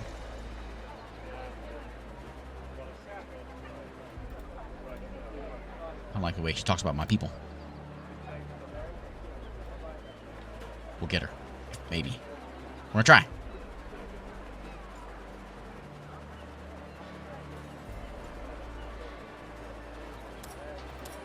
Oh, I can't pick her pocket. Alright, alright.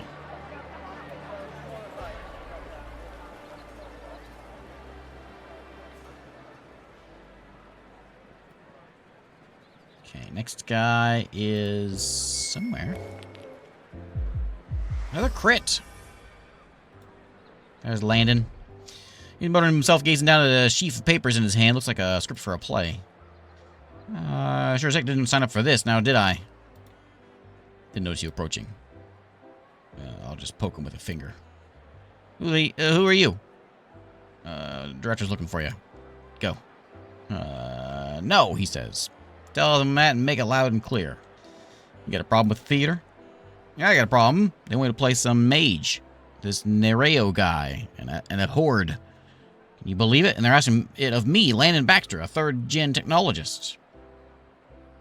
They didn't sign up for this.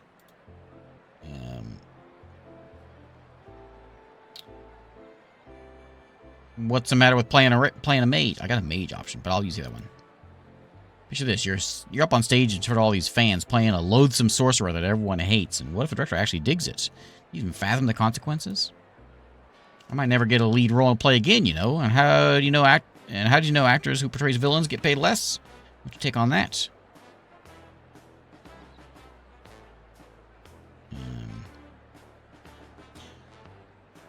Well, I'm not very... I gotta roll less than a 30. I can do it. I don't care about your problems. Either you get on stage and you play a part right now, or I'm gonna shove you head first down the nearest... toilet. Oh, yeah! Yeah! What's with the act? I'm just heading over to my dressing room right now. You could have just told me it was urgent from the start. I had enough crap for today already. Excellent. My rolls are ridiculous. Okay, we got one more. Is it you? Another 3.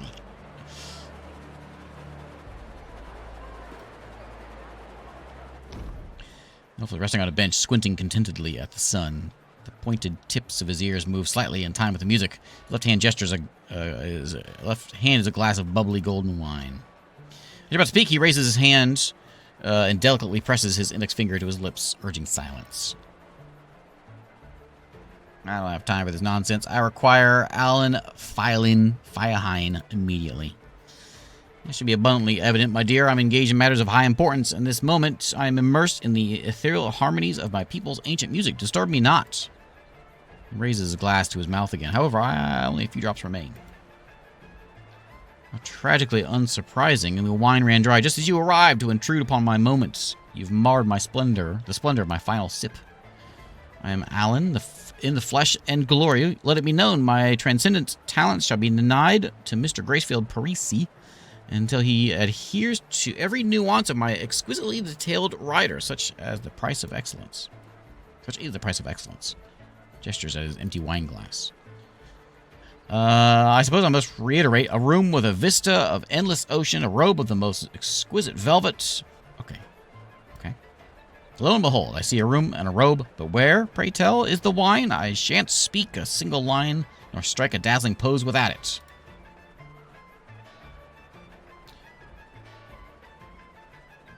There's no wine left, you just swallowed it. Pray, what revelation springs forth? Gaze upon this glass, barren and fruitless. Can you not fathom the gravity of this emptiness? Why not skip the alcohol this time? Never. Like a beggar stripped of my sumptuous robe would I be. I'll give you some moonshine. Elf is less than thrilled with his development, but he accepts the moonshine. At least it's the strong stuff. So I can find some cucumber to go with it backstage. Very well. Okay, done. What's that? Dear Rodolph, I'm energized to hear that your bird watching project doing well. I hope you managed to locate all the birds you pursue and then more. As for your proposition for a meeting, I'd happy to oblige. Name the date and place, and I'll come to discuss our interests face to face. Say hello to Mr. Darcy for me. He's just laying on the ground.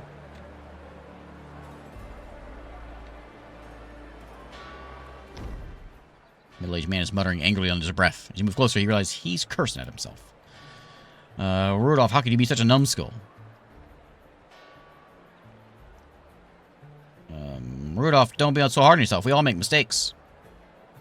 Not every day you miss meeting someone who shares your interests and exact same outlook towards life. Since my luck might still turn, you look like the sort who'd help a person in distress. I have this pen pal named Dan 10. We're both avid bird watchers, and he was supposed to meet me here in person. I'm afraid he's lost. I can't leave this place in case he comes. Can you keep an eye out for someone who looks like he's lost?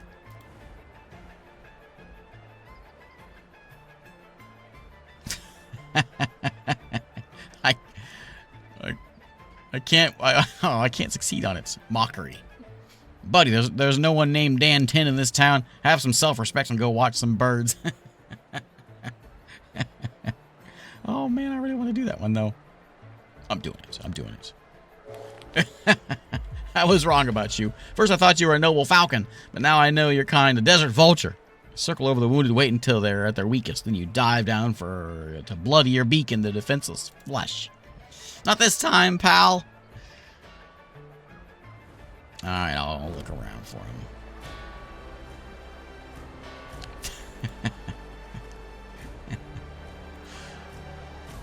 Let's go back to my favorite guy.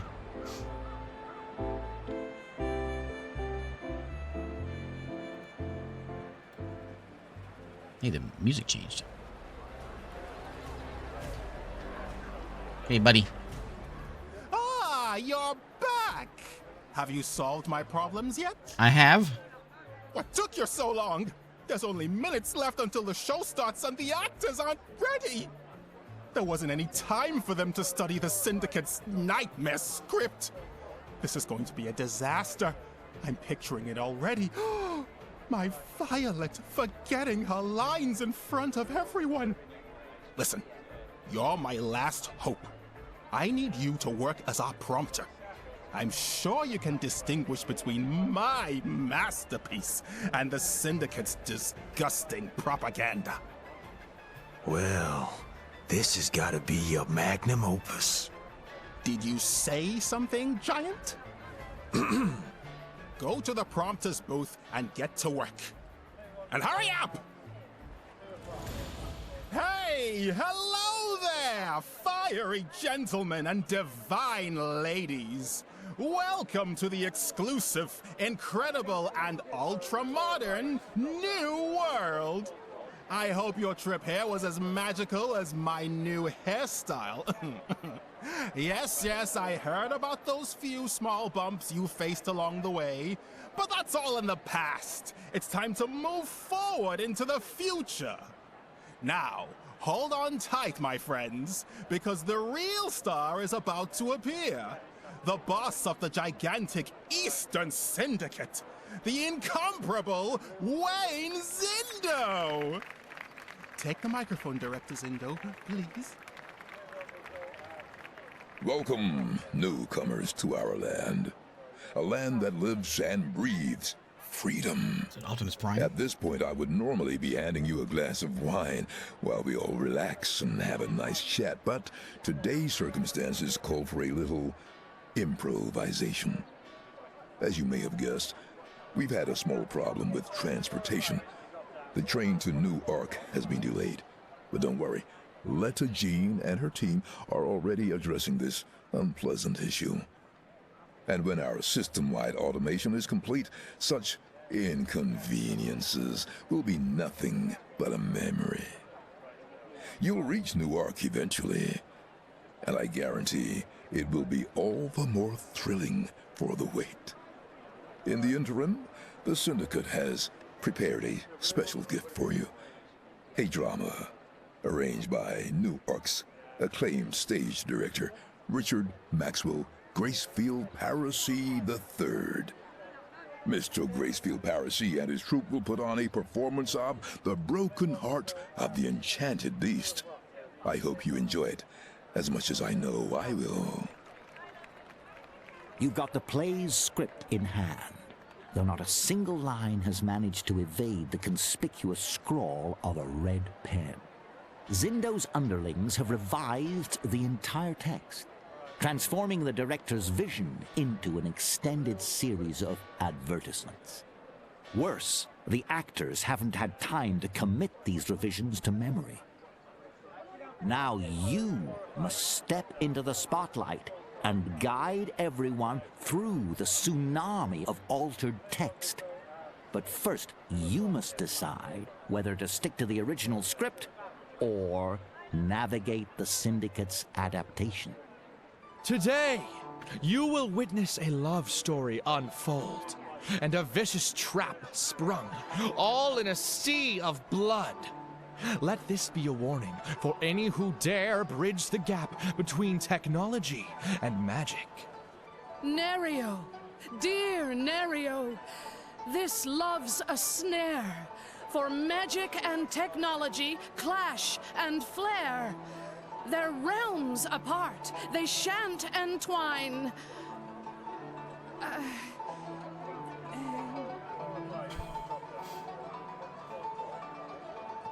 feel like I'm playing like Monkey Island. Alright, we'll do the Mr. Zindo one. Yet, Mr. Zindo's new possibilities now may shine. My sweetest violet, defy this decree. With magic smites thy worlds not to me. Oh, Nerio, the Weaver's darkest blight. Their reckless magic turned day to night. We must respect the laws and ne'er sway, or risk they'll lead us far astray. Herald, mark my words, thou shalt see. Great power from the rifts mine shall be. Weaver's gifts, I'll claim them all.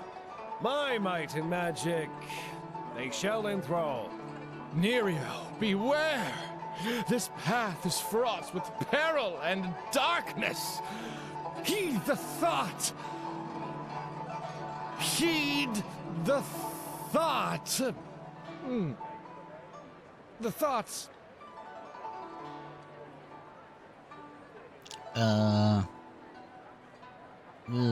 In the realm of creation, automatons make their stance. Yeah, I'll do that. In the realm of creation, automatons make their stance. And with a fair maiden's favor, best your magical pants. My dear Gerald, thy fears I will ignore. I crave this magic and I must have more. And Violet, my heart's desire, her love and power shall all conspire. Violet! Fair Violet! I know her well. Her heart is in science, not some spell. To woo her with magic would be a ruse, and such dark intentions she must refuse. Young hearts entangled in this perilous strife, a clash of realms portends doom in life.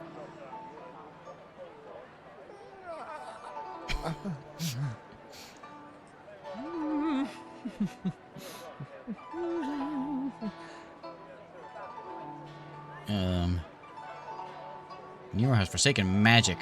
Trust in the Syndicate's might. Destinies entwined in dark dismay. Yeah. Their destinies entwined in dark dismay. A balance lost, hearts led astray. Nerio, dear Nerio, we must now part ways. For magic's darkness obscures your gaze.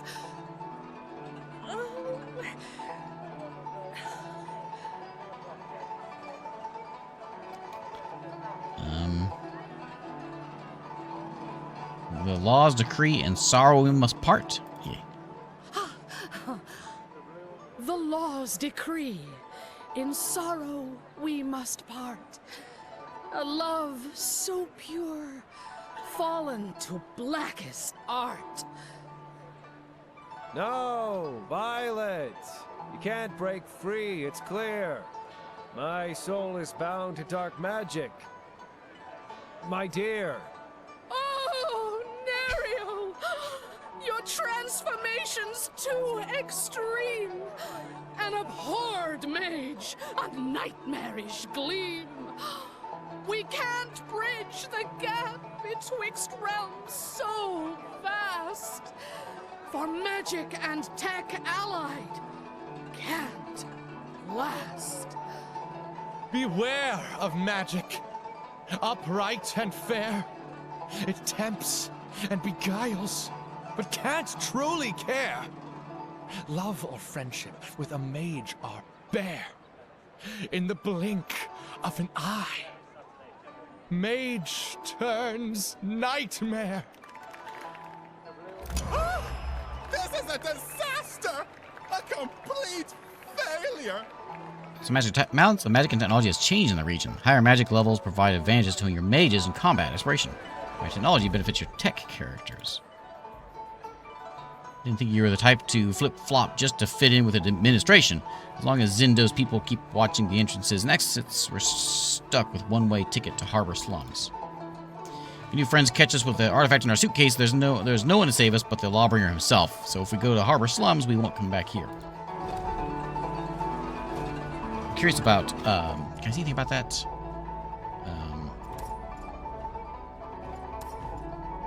Do I see, is anything mentioned here in, like, the magic of the place? I don't see anything.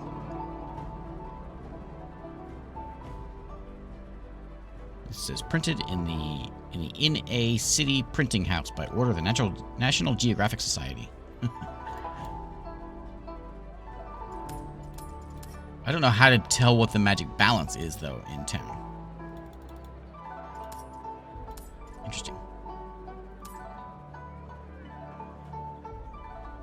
I know I got corruption from that, but I don't know how to tell what it is. Okay, to Tatterhold Gate. That way. So if I hit TechCraft, what happens?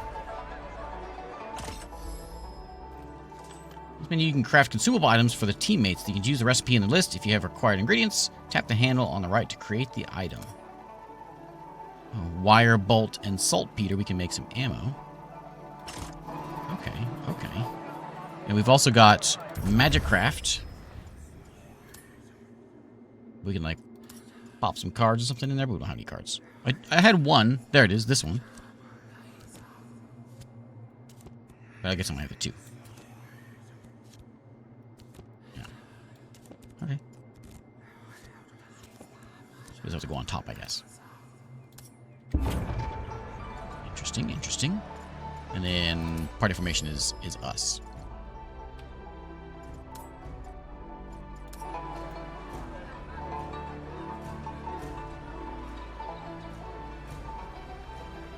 As if from nowhere, a woman's But voice she looks calls like a out to you.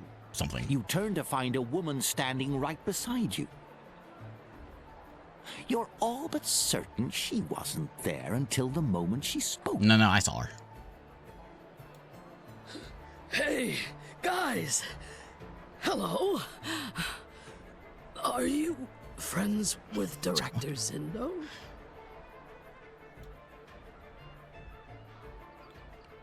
Mick, take a closer look at this newcomer. She is a Hellfire occultist, though she doesn't display any obvious signs of becoming an abhorred. The way her clothes hang suggests she could be hiding some sickness. Her garments are quite dusty, indicating she's recently arrived in town, and probably not by sea. Very curious. What might have led a Hellfire occultist mage to the Tatterhold slums? We're simply, we're not friends exactly, but we're hoping we can get along. Hey, buddy. Didn't your mom ever tell you not to chat up people you don't know? Especially those throwing around all kinds of questions? What do you suggest, Mick? I've handled my fair share of these types.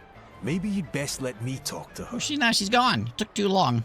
When you turn from your brief exchange with Mick, you find that your counterpart has vanished just as quickly as she appeared. Judging by everyone else's reaction, or lack thereof, they didn't notice anything out of the ordinary.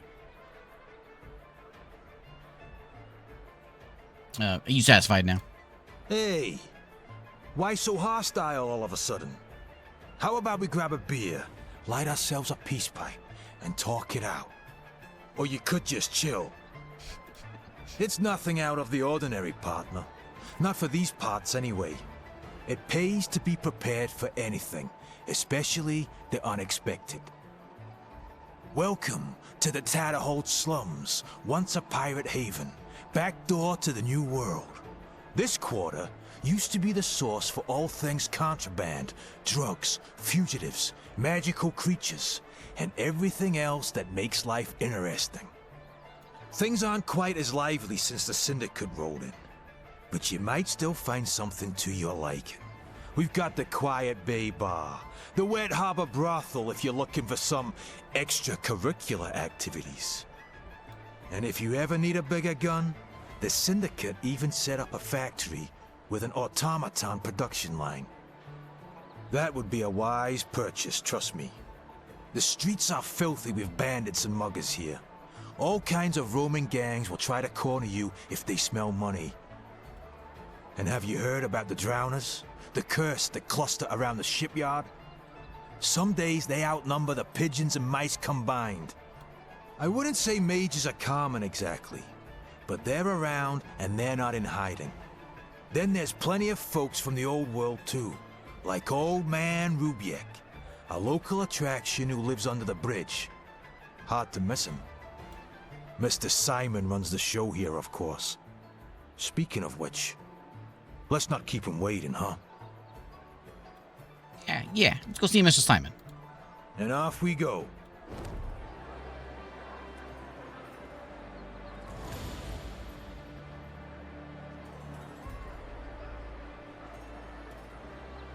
That freaky lady.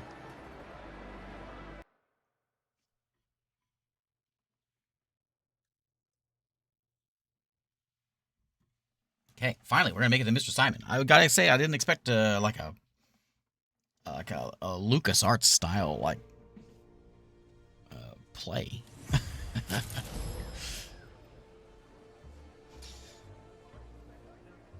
Do I get one? I get all these things? Experience points to level up. Characters, open the inventory and look for the plus sign. So I can get 5 skills. Observation's kind of important. I want to intimidate something. I want to yell it. What, are you good at intimidation? I'm better. I'm intimidating. And then I got some voodoo magic. I'm going to use a little bit of more occult magic. Yeah, that's me. Mick, I really just want you hitting things hard. And some steam technology. That'll work. Okay, let's go find Simon here. Oh, yeah, now we're in the, in the slums, I guess.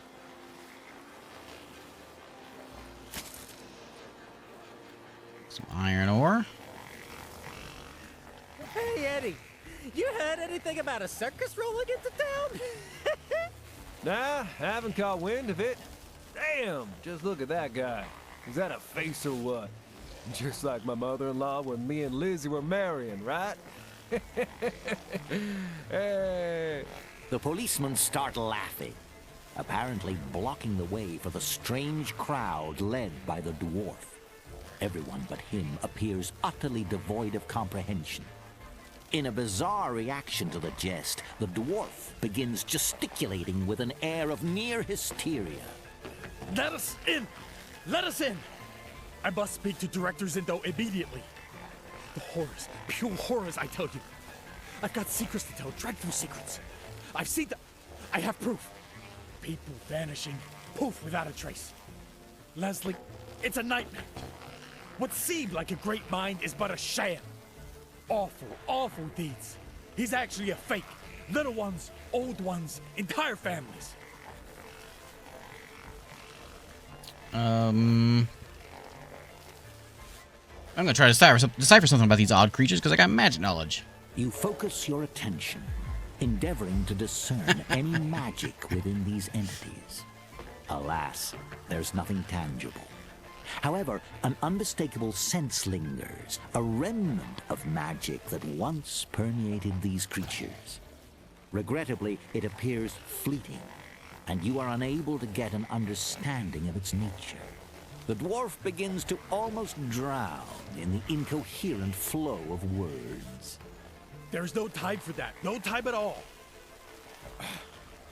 They cloned everyone. Director Zindo, his assistant.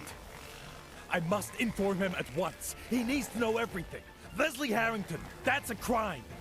They're dabbling in horrors, twisting ordinary folk into monsters. They must be exposed. What the horror? People are going missing, abducted for their wicked experiments. Let us in. He must see. Abruptly, a growl rumbles from the throng. Horror grips the dwarf's expression as one of his companions trembles, green liquid bubbling within the mechanism on his back. Gradually it spreads, enveloping the entire crowd of creatures. As their heads lift, a predatory glare fixes upon them. No, no, no, stop! We have to see the director. He must... Ah! Without warning, the creature flings the dwarf aside, his head meeting the ground with a resounding thud, silencing him. The crowd roars into the fray. Oh, fuck!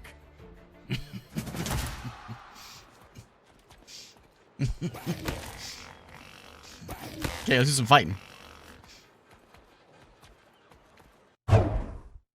Block! Okay. Oh, blocked once. Mick's turn? Okay, Mick. Who's this guy? There's some civilian in here. Okay, we're gonna go with a stunning blow. Yeah, stunning blow on this guy. Okay. And then we can do a punch. Let's do a you know what? I'm gonna walk. No, let's get this guy. Punch. R, he says. And then I should be able to actually walk over here because he's stunned, so I can go ahead and get like. I don't care about the police. So I'm gonna come hang out over here. And then with my new stick, I can do Scorching Wrath, smash the ground. I can Tenebrous Aegis, call upon the shadows to gain dodge, slipping between strikes like smoke in the dark, or seal my soul in flame, or just hammer attack.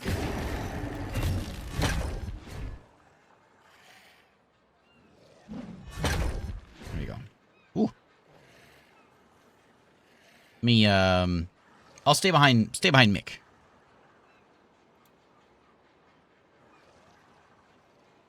I'll just hang out over here.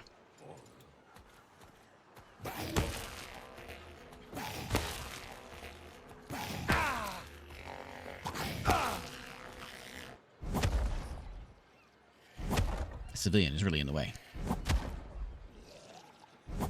And we saw him walking in the cutscene. He was just strolling around. Okay, Mick.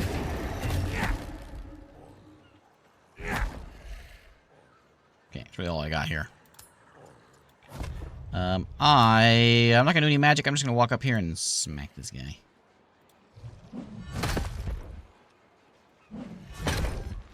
Oh, I didn't get him. Man. No, that's not, if you don't take him down, then they're gonna get he gets his armor back.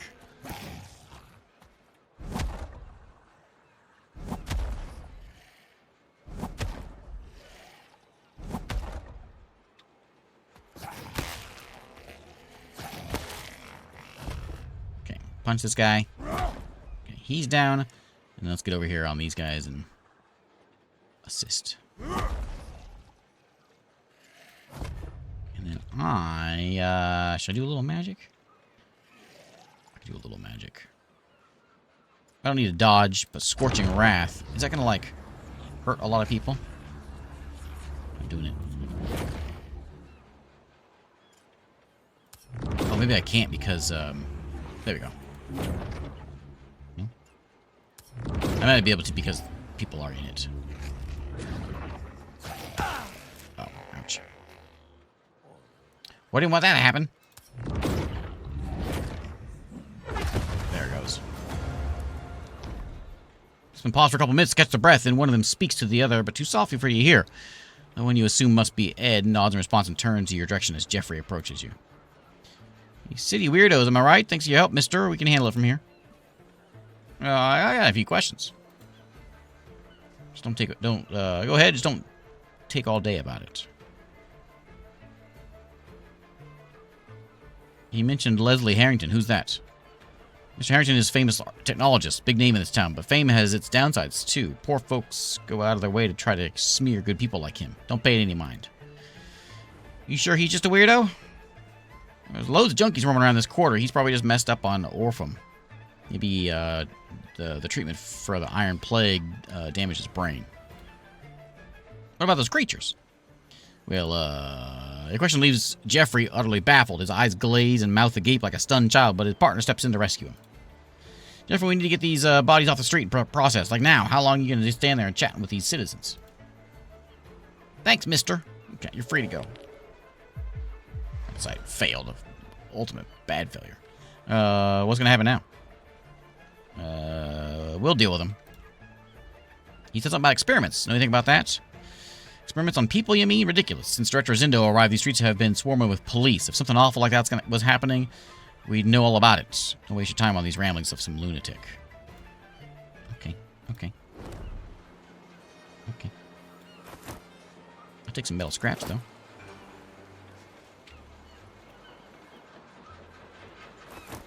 And some wire. Okay, let's stroll over here. Ooh, what seems to be going on over here, strange summoner? Ever felt that your dreams hover among the stars and the stars lurk within you? Do you want to shed the light on this mystery, or are you afraid of what you might see? Oh, yeah. I'm no expert in your wisdom, but I sense a spark of truth in your eyes, sir. All that is hidden will be revealed to you in due time. Oh, I got a fortune cookie that said the same thing.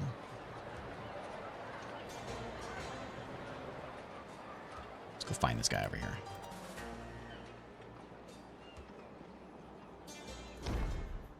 I'm on my rounds, and it's not my work. And it's not my work, I'm not your personal caretaker, to run to the hospital. Do yourself a favor and go on your own, since it's a policeman. How am I supposed to move? You fool, I can barely walk. My wife's in need of a doctor.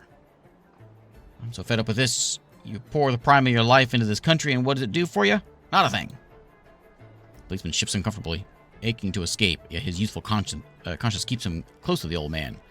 He notices you. A glint of hope sparks in his eyes. You. No, you. What? Stares at you confused, then he turns red with irritation. Don't waste my time. For goodness sake, listen here. Help this old man. Supposed to be a doc from the local leprosarium checking on him, but... Not for me, you fool. My wife. For some reason, the doc's a no-show. I can't be sprinting to the doctor for every citizen, mate. I'm an officer, not a nurse. Got patrols to make, or the chief will bury me. Everyone's on edge with the bigwigs in town. Have a good one, Skull. Leprosarium's just a stone's throw away. You'll manage to find it and tell the doctor to come do his rounds. That's it. I'm off. Go, you idiot. Back in my day, the police didn't turn a blind eye to folks in this city. He turns to face me. My wife needs a doctor. Head there and let him know I don't have the strength of Babel anymore. The audacity. They lost our minds or what? You go to the leprosarium. I don't want to go there. That sounds like a bad place. That sounds like a bad idea. Let me go loot this trash can. Take an empty bottle of booze. So we got Mr. Simon is like right there. The lepers. What is going on over there? What's he doing? Oh, they're peeing on the wall over there. Okay. What do you think? Should we go to the leprosarium, or should we go talk to Mr. What's his face? Is that it? First rule of... Yeah, that's the doctor one. Over there. I'm gonna walk over that way. Or the one right next to us. We'll go to the one next to us. Right here. He wants to help his wife. He can go. He can walk there. Oi! Bloody hell, are you hearing me? Operator? Flipping hell. Oi, operator! Get me Vinny Peg on the blower, would ya? Now! Or do you reckon I'm just gonna hang about here all night? Apologies, sure. I'm on hold here. Observe closely. A stout dwarf, his beard as fiery as the plumage of a phoenix, is deeply engaged in a telephonic exchange. Ah, now he's spotted you. A raised index finger. The universal gesture to wait. For an ephemeral tick of the clock, the very particulate in the air around you seems to have frozen in time. Oi, Vinny, is that you? Nah, don't be daft. Vinny, listen here, mate. We're all in the same boat, ain't we? I get it. You're a bit knackered with these syndicate blokes nosing around.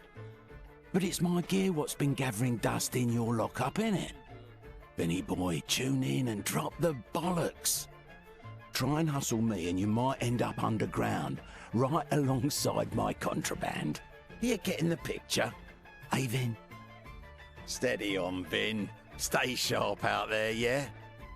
Oi, how's Auntie Judith? She alright? That remedy I sorted for her, doing the job? Those puffy legs of hers slimmed out yet? Vinny? Vinny? Oh, bollocks. Hey, boss. We're back to give you the lowdown. That gizmo you wanted is snug inside our guest suitcase.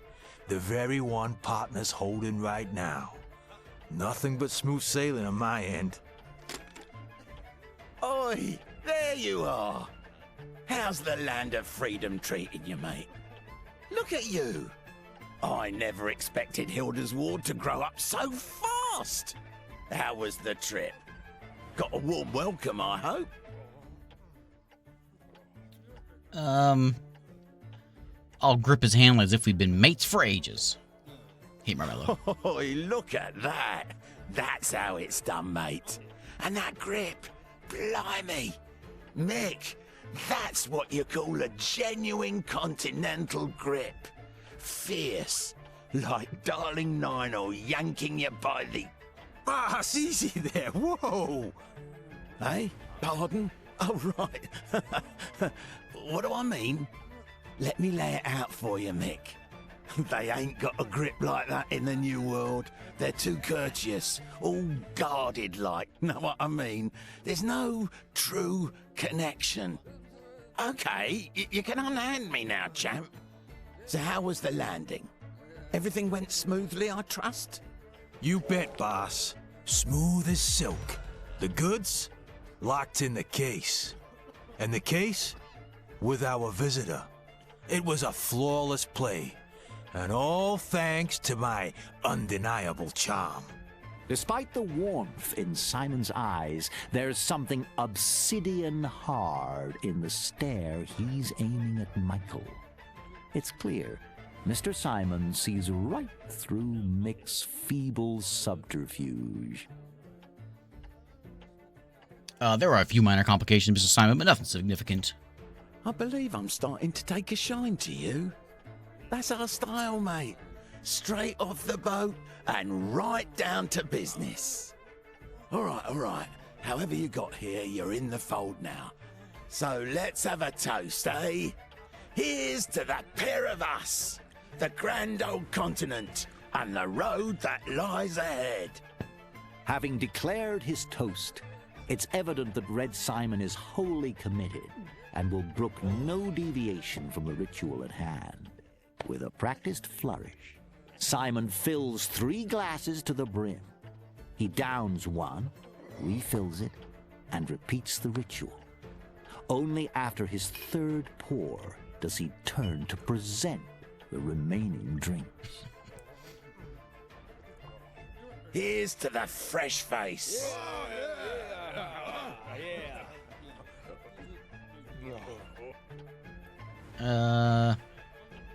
I'll take the drink to the success of our business. All right, lend an ear. Picture young me, fresh off the boat, wide-eyed and fancy-free, a pioneer through and through. Didn't know a single soul in these parts. It was all on my shoulders. Every lesson and every scar was hard-earned. But tally it up now and look at the man before you. A dwarf of principle and honor. But fear not, mate. I'm gonna lay it all out for you. So get scribbling. The do's, the don'ts, the beasties that lurk in the shadows, and even what colour trousers best suits the game here. Simon tops off his drink, draining the last of the spirits. There's a moment of silent lament for the empty bottle before he swiftly discards it, and he's back in the narrative rhythm, puffs of cigar smoke punctuating his words. You got any clue at all what the New World's game is, mate? This bloody continent.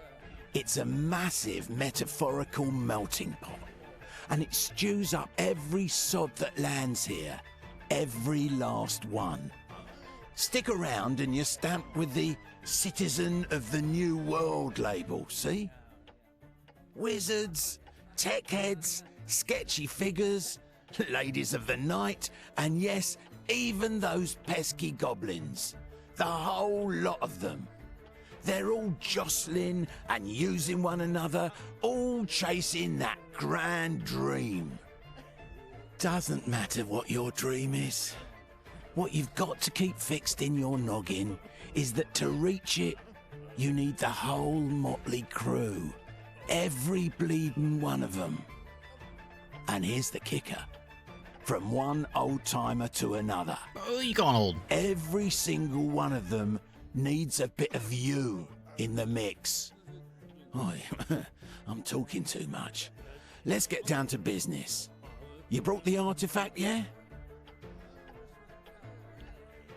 Yeah, how do people in the New World view artifacts like this one? Oh, mate, let me clue you in. This is just the opening act of your grand adventure. At first blush, it might seem like no one else is after this here relic. No ancient evil, no magical puppeteer. It might seem like nobody gives a toss.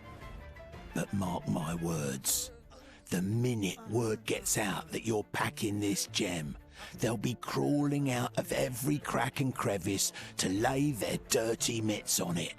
So stash it away. Do whatever it takes to keep that mystical wonder hidden from prying eyes. Yeah, I'd like to know what it is. How am I supposed to know what's what, eh? There's a bleeding boatload of artifacts out there, some buzzing with power, some just taking up space. Once we get it to the capital, we'll grill the buyer. Maybe when you're using it for idle chit-chat, the clock's hand decides to take a break. Thanks, Marmello. Hand it over. Simon is extremely gentle with the suitcase, as though it contained armed explosives. Turning it towards himself, he opens it, and a subdued radiance bathes his face in a golden glow. You think Fortune's smiling on us, boss? What's that? Boss? Yeah, Fortune is smiling on us today. Incredible, ain't it? Never did get much of all that wizardry stuff. But they do have a knack for dressing smart, don't they? Mages have got that flair, no doubt. Simon swiftly snaps the suitcase shut and stows it out of sight. Now for the less than jolly part of our tale. There's a group round these parts, goes by the name Arcane Tribunal. A bunch of magical purists causing a ruckus for the Syndicate. You'll find the Tech Syndicate's fingerprints all over anything remotely magical. Not a single artifact slips past them, especially without the right papers. There's a top-notch magical item detector at the station. The plan was simple. Grab a suitcase, jump on a train, head to the capital, and call it a day. But now, mate, we've got ourselves a wee snag. Everything was running smoothly. Had my own people everywhere. No clouds on the horizon. Then, about a week ago, a train conks out and they can't get it running again. Director Zindo himself drops in and takes charge. Now his lot's taking over all the key posts at lightning speed. Absolute migraine for our little operation, I tell you.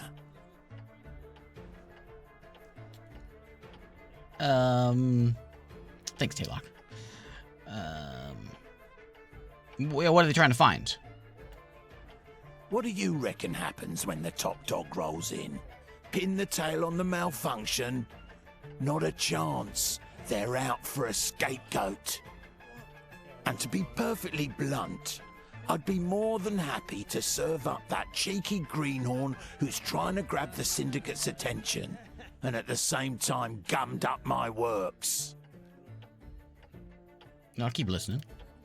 So those bloomin' Syndicate brass planted their own bloke, Alazar Cogsmith, right in the supervisor's seat. And what's his first move? He sacks my bloke, of course. My Tobias is a fine fellow, and never one to pass up a drink. Could hold his own on just about any subject. And when it comes to running the magic detector at customs, he always knew how to keep his mouth shut and when not to poke around. You follow? Now we've got this fresh face, Harold Fugar, with his own agenda.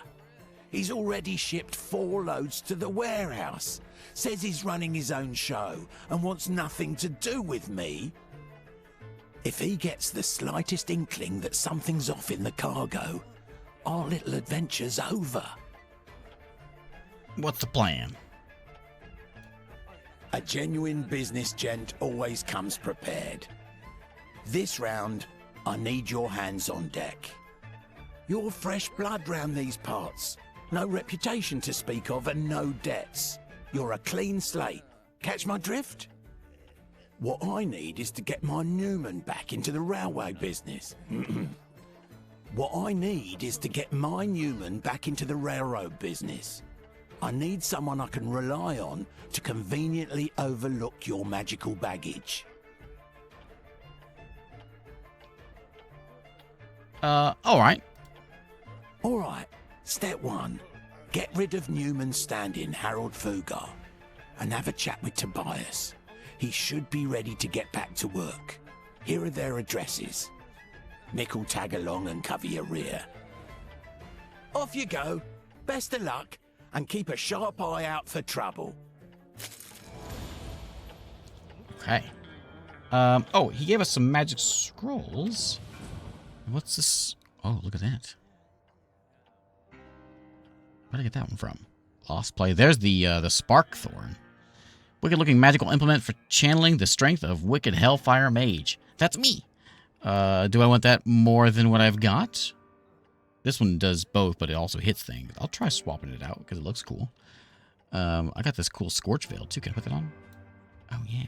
Covers up my beard. Health and I'm going to give this one... Oh, Intimidation. Plus 10 Intimidation. That puts me up to... What, 58? Yeah. But I also got these. Use that one. So we should be able to do, like, some crafty things. Oh, yeah. I got all kinds of stuff now.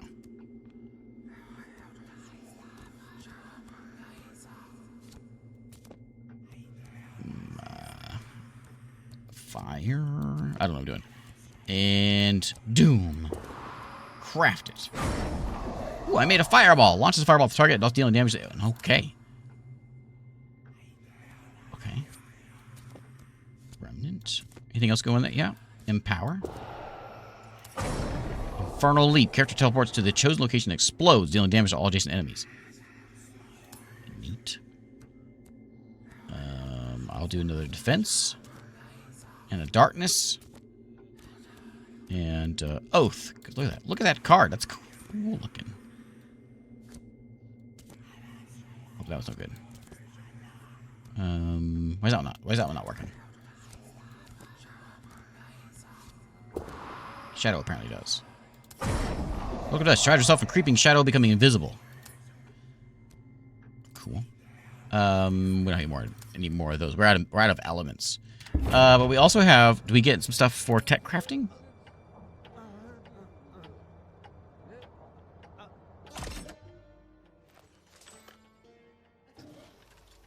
No, we don't. We need... I thought I had a bolt.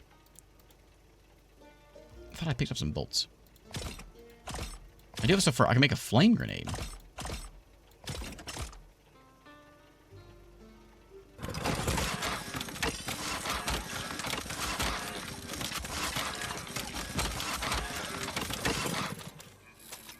Okay. I'll keep this stuff around for something else.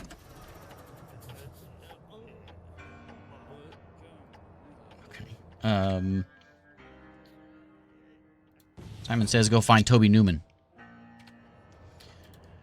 I need to do some fighting, because I got to try out my fireball. I probably shouldn't steal from this guy.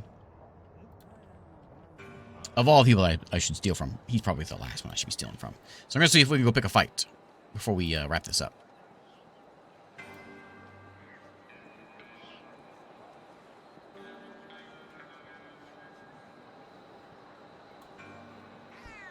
Stroll over this way.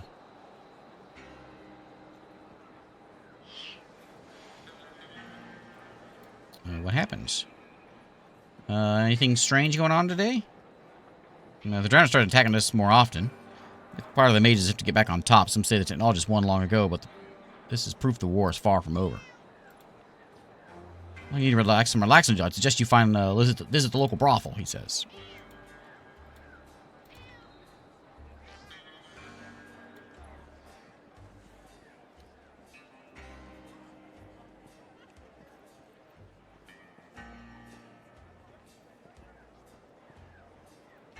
Yeah, I do have this suitcase I never opened up.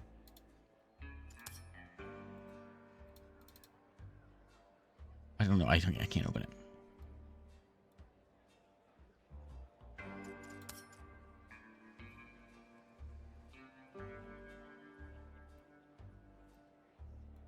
Oh, I can't wear that one. Need to be a voodoo shaman, I guess, to wear that one. Diesel engineer for the gun. Anything specifically for me? It's voodoo shaman. Steam mechanic. What is Mick? Steam mechanic. So you can't have this. Yeah, we'll give that to Mick. That seems like a cool big beaten stick. He was using these gloves, which is 2 health, 1 armor. Gives him stunning blow. This one gives him concussive blow, which sounds cooler. More damage.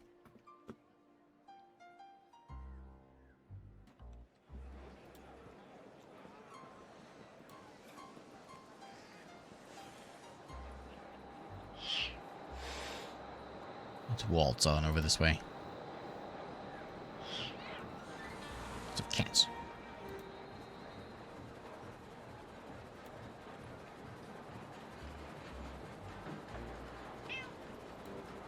What are these? These are chickens. What is going on? Cocky Joe. With a rather odd sight, a humanoid cockerel shadow boxes while clucking to the rhythm of his punches.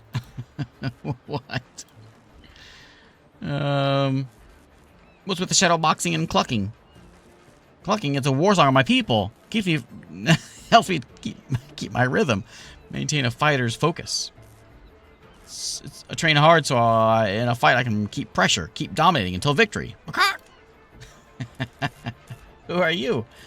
The creature eyes with one of his beady peepers and squawks approvingly. You're a fighter, good. We can talk like equals. They call me Cocky Joe, but name's unimportant. I'm a fighter too. Do you mean like cockfights? Cockfights? No, poor souls. Forced to fight, sometimes forced to die without knowing what for. I choose to fight. Fight for myself, for victory. No cockfights. It's a mission. Battleground. How often do you win? I used to dominate the ring and still fears in others who thought their comb was the biggest and the reddest. Recently, Buck Bill started ruining my streak. That Buck, he hits like a boulder. Okay. Find some armor for him. Isn't armor against the rules?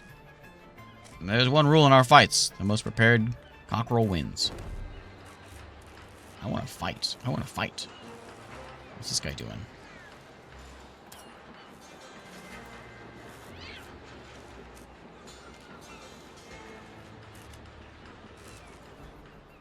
Oh, an awful day, says Crafter 4. The dry weather is in the air and the glorious aroma of working factory and technology is noisy. Great day for technological crafting. Okay, I'm not into that right now.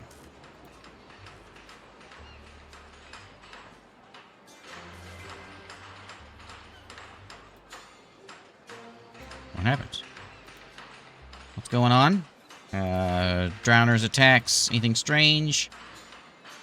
Guess that the factory director isn't human, dwarf, giant, or even elf. People say it's some magical creature. Okay. I need to fight because I need to see my fireball in action.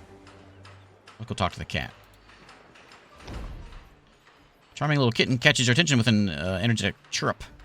Gazes steadily at you as it licks its lips, undoubtedly hungry. A bit of fish would solve this problem. Here you go, buddy. That's great. I got some Mick respect. Mick likes cats.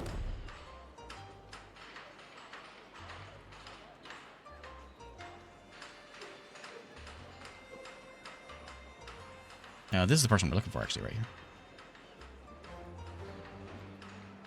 Oh, is this the doctor, or is this the... Oh, hey, something weird's going on. There's a green fairy in here, apparently. Inside the grimy hovel, a man's form leans heavily upon a table. His trembling grip suggests he could collapse at any moment. Empty bottles are scattered around the room, signs of a losing battle with alcohol-induced delirium. And directly across from this man... What the hell? Did I get a knock on the head? Or are you seeing that green fairy too? Ah! It appears we have company, my dear Mr. Newman. Would you care to join us?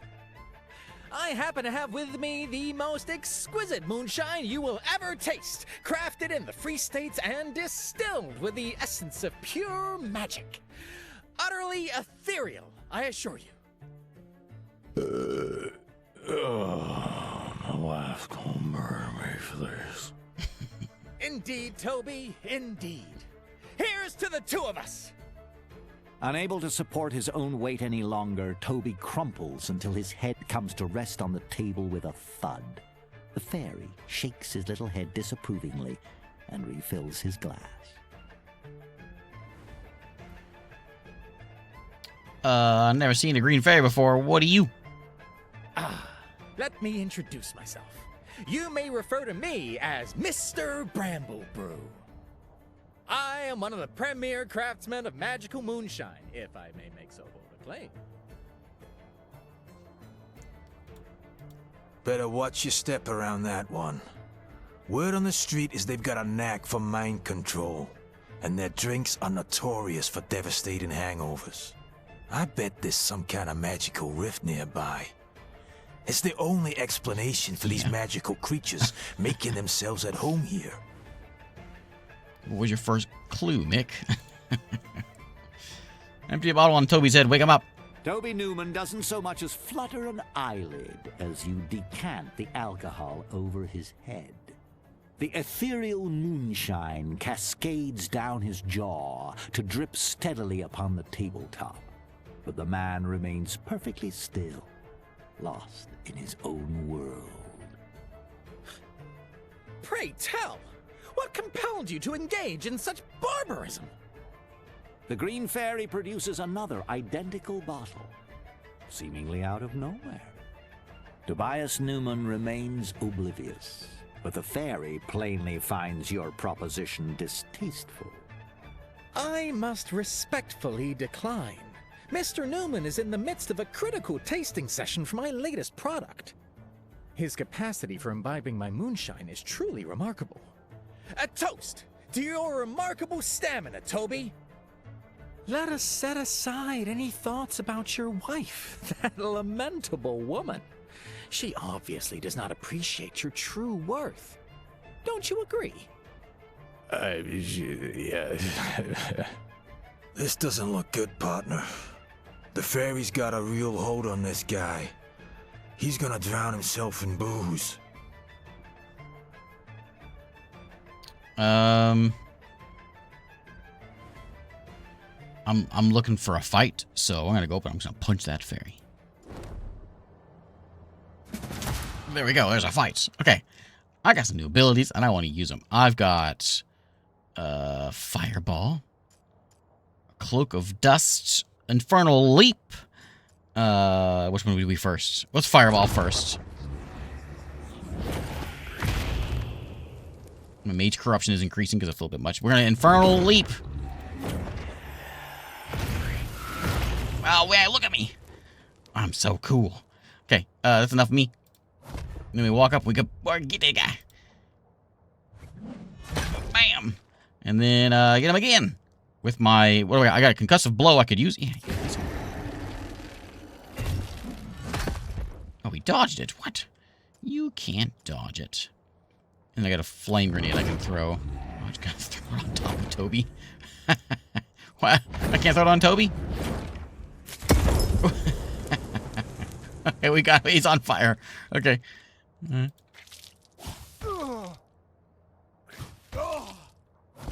He's spitting at me. Shroud myself, becoming invisible, attacking. No. I would like to. Scorching Wrath. Scorching Wrath. I need to like. I guess it's picky where it goes.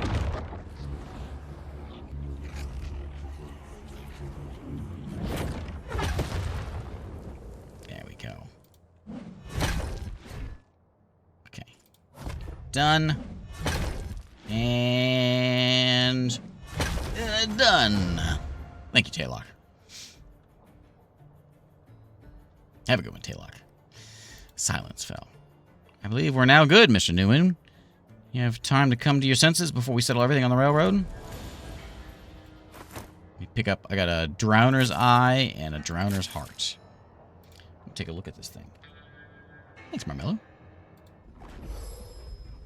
Right with Reality Rift, your mage character receives magic cards. Resource needed for spellcraft. Okay, cool. Ooh, I can make new spells. Okay.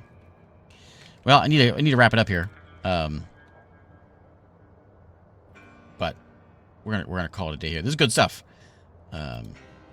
This is new arc line. The new update just came out just a few days ago, and that's what allows you to be a dwarf, and it adds in this ability, which I haven't really got too much into, of being a Hellfire Mage. I got just a little bit of it. Well, I guess a little bit. Fireballs and things is the new stuff that I can do as a mage. But we need to call it a day. So, thanks for hanging out. I hope everyone has a good one. There's a vehicle. Oh, is that the same one that I like pushed away at the beginning of this? Oh, another fight against who's this? Bandit Steam Techs.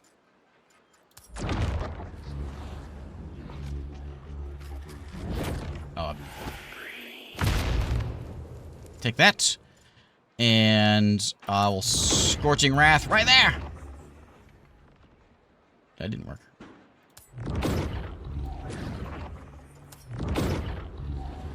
There. There we go. That's what I want. It's gonna be their turn. They're probably gonna hurt me. Ouch. A little bit dazed. Oh, he got a gun. He's on fire though. Oh, my face. Okay, Mick, can you like sprint up here? And I need you to hit the guy that's like not looking too good. That guy right there. Wait, did you miss? Come on, Mick. Should have thrown my grenade in the last room.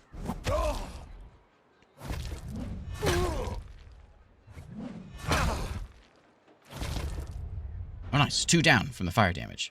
I'm going to do this one to gain dodge. And then I'll Infernal Leap on him again. Just because it's fun. Okay? Done. I'm like right on top of this guy. Whoa, low. Okay, let's concussive blow. Apparently there's no friendly fire, so it's fine. He is stunned. He's real low. We're gonna end this guy with a I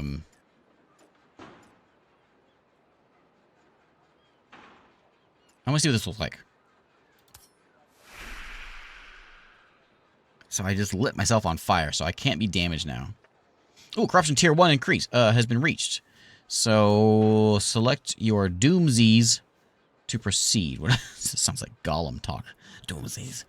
Your heart transforms into an unyielding entity. Emotions are echoing faintly, overshadowed by your supremacy of your will. Unnatural gaze, your eyes shrouded in shadows cast a gruesome horror on everything to behold, or tortured visions. I'll take an unnatural gaze. Yeah. There we go.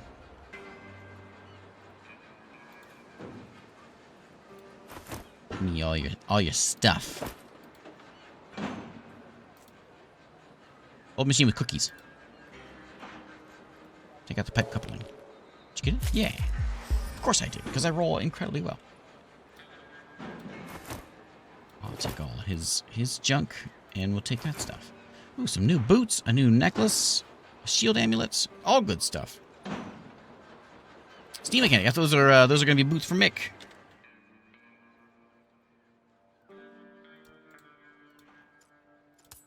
Mick, I got you some new boots, buddy. There you go. Those look dumb. Okay, let's call it a day. Thanks for watching. Thank you for hanging out tonight. We checked out some new arc line. So this one, it came out a little while ago, but this is the new update that has arrived recently. Let's save here. And I mean, what a setting! I think the thing that like stands out the most is just like the atmosphere. They got the atmosphere great. I mean, it's a CRPG. I've played a bunch of those, but like the atmosphere of the thing, and like when you're walking through a town, it's a lived-in town. You know, things everywhere going on. It's not just like window dressing or whatever. Oh, look at the horse thing. Yeah, it looks good. Anyway, so it came out in 2024. I was trying to figure out what the mixed reviews were for the recent ones. I think there's just I didn't get an idea of what it was. I saw some that were saying basically like looks great, but it's too early access. Is kind of what I saw. Maybe it was when it released. Maybe just the early bits are developed and not that. I don't know. But my time with it, I enjoyed.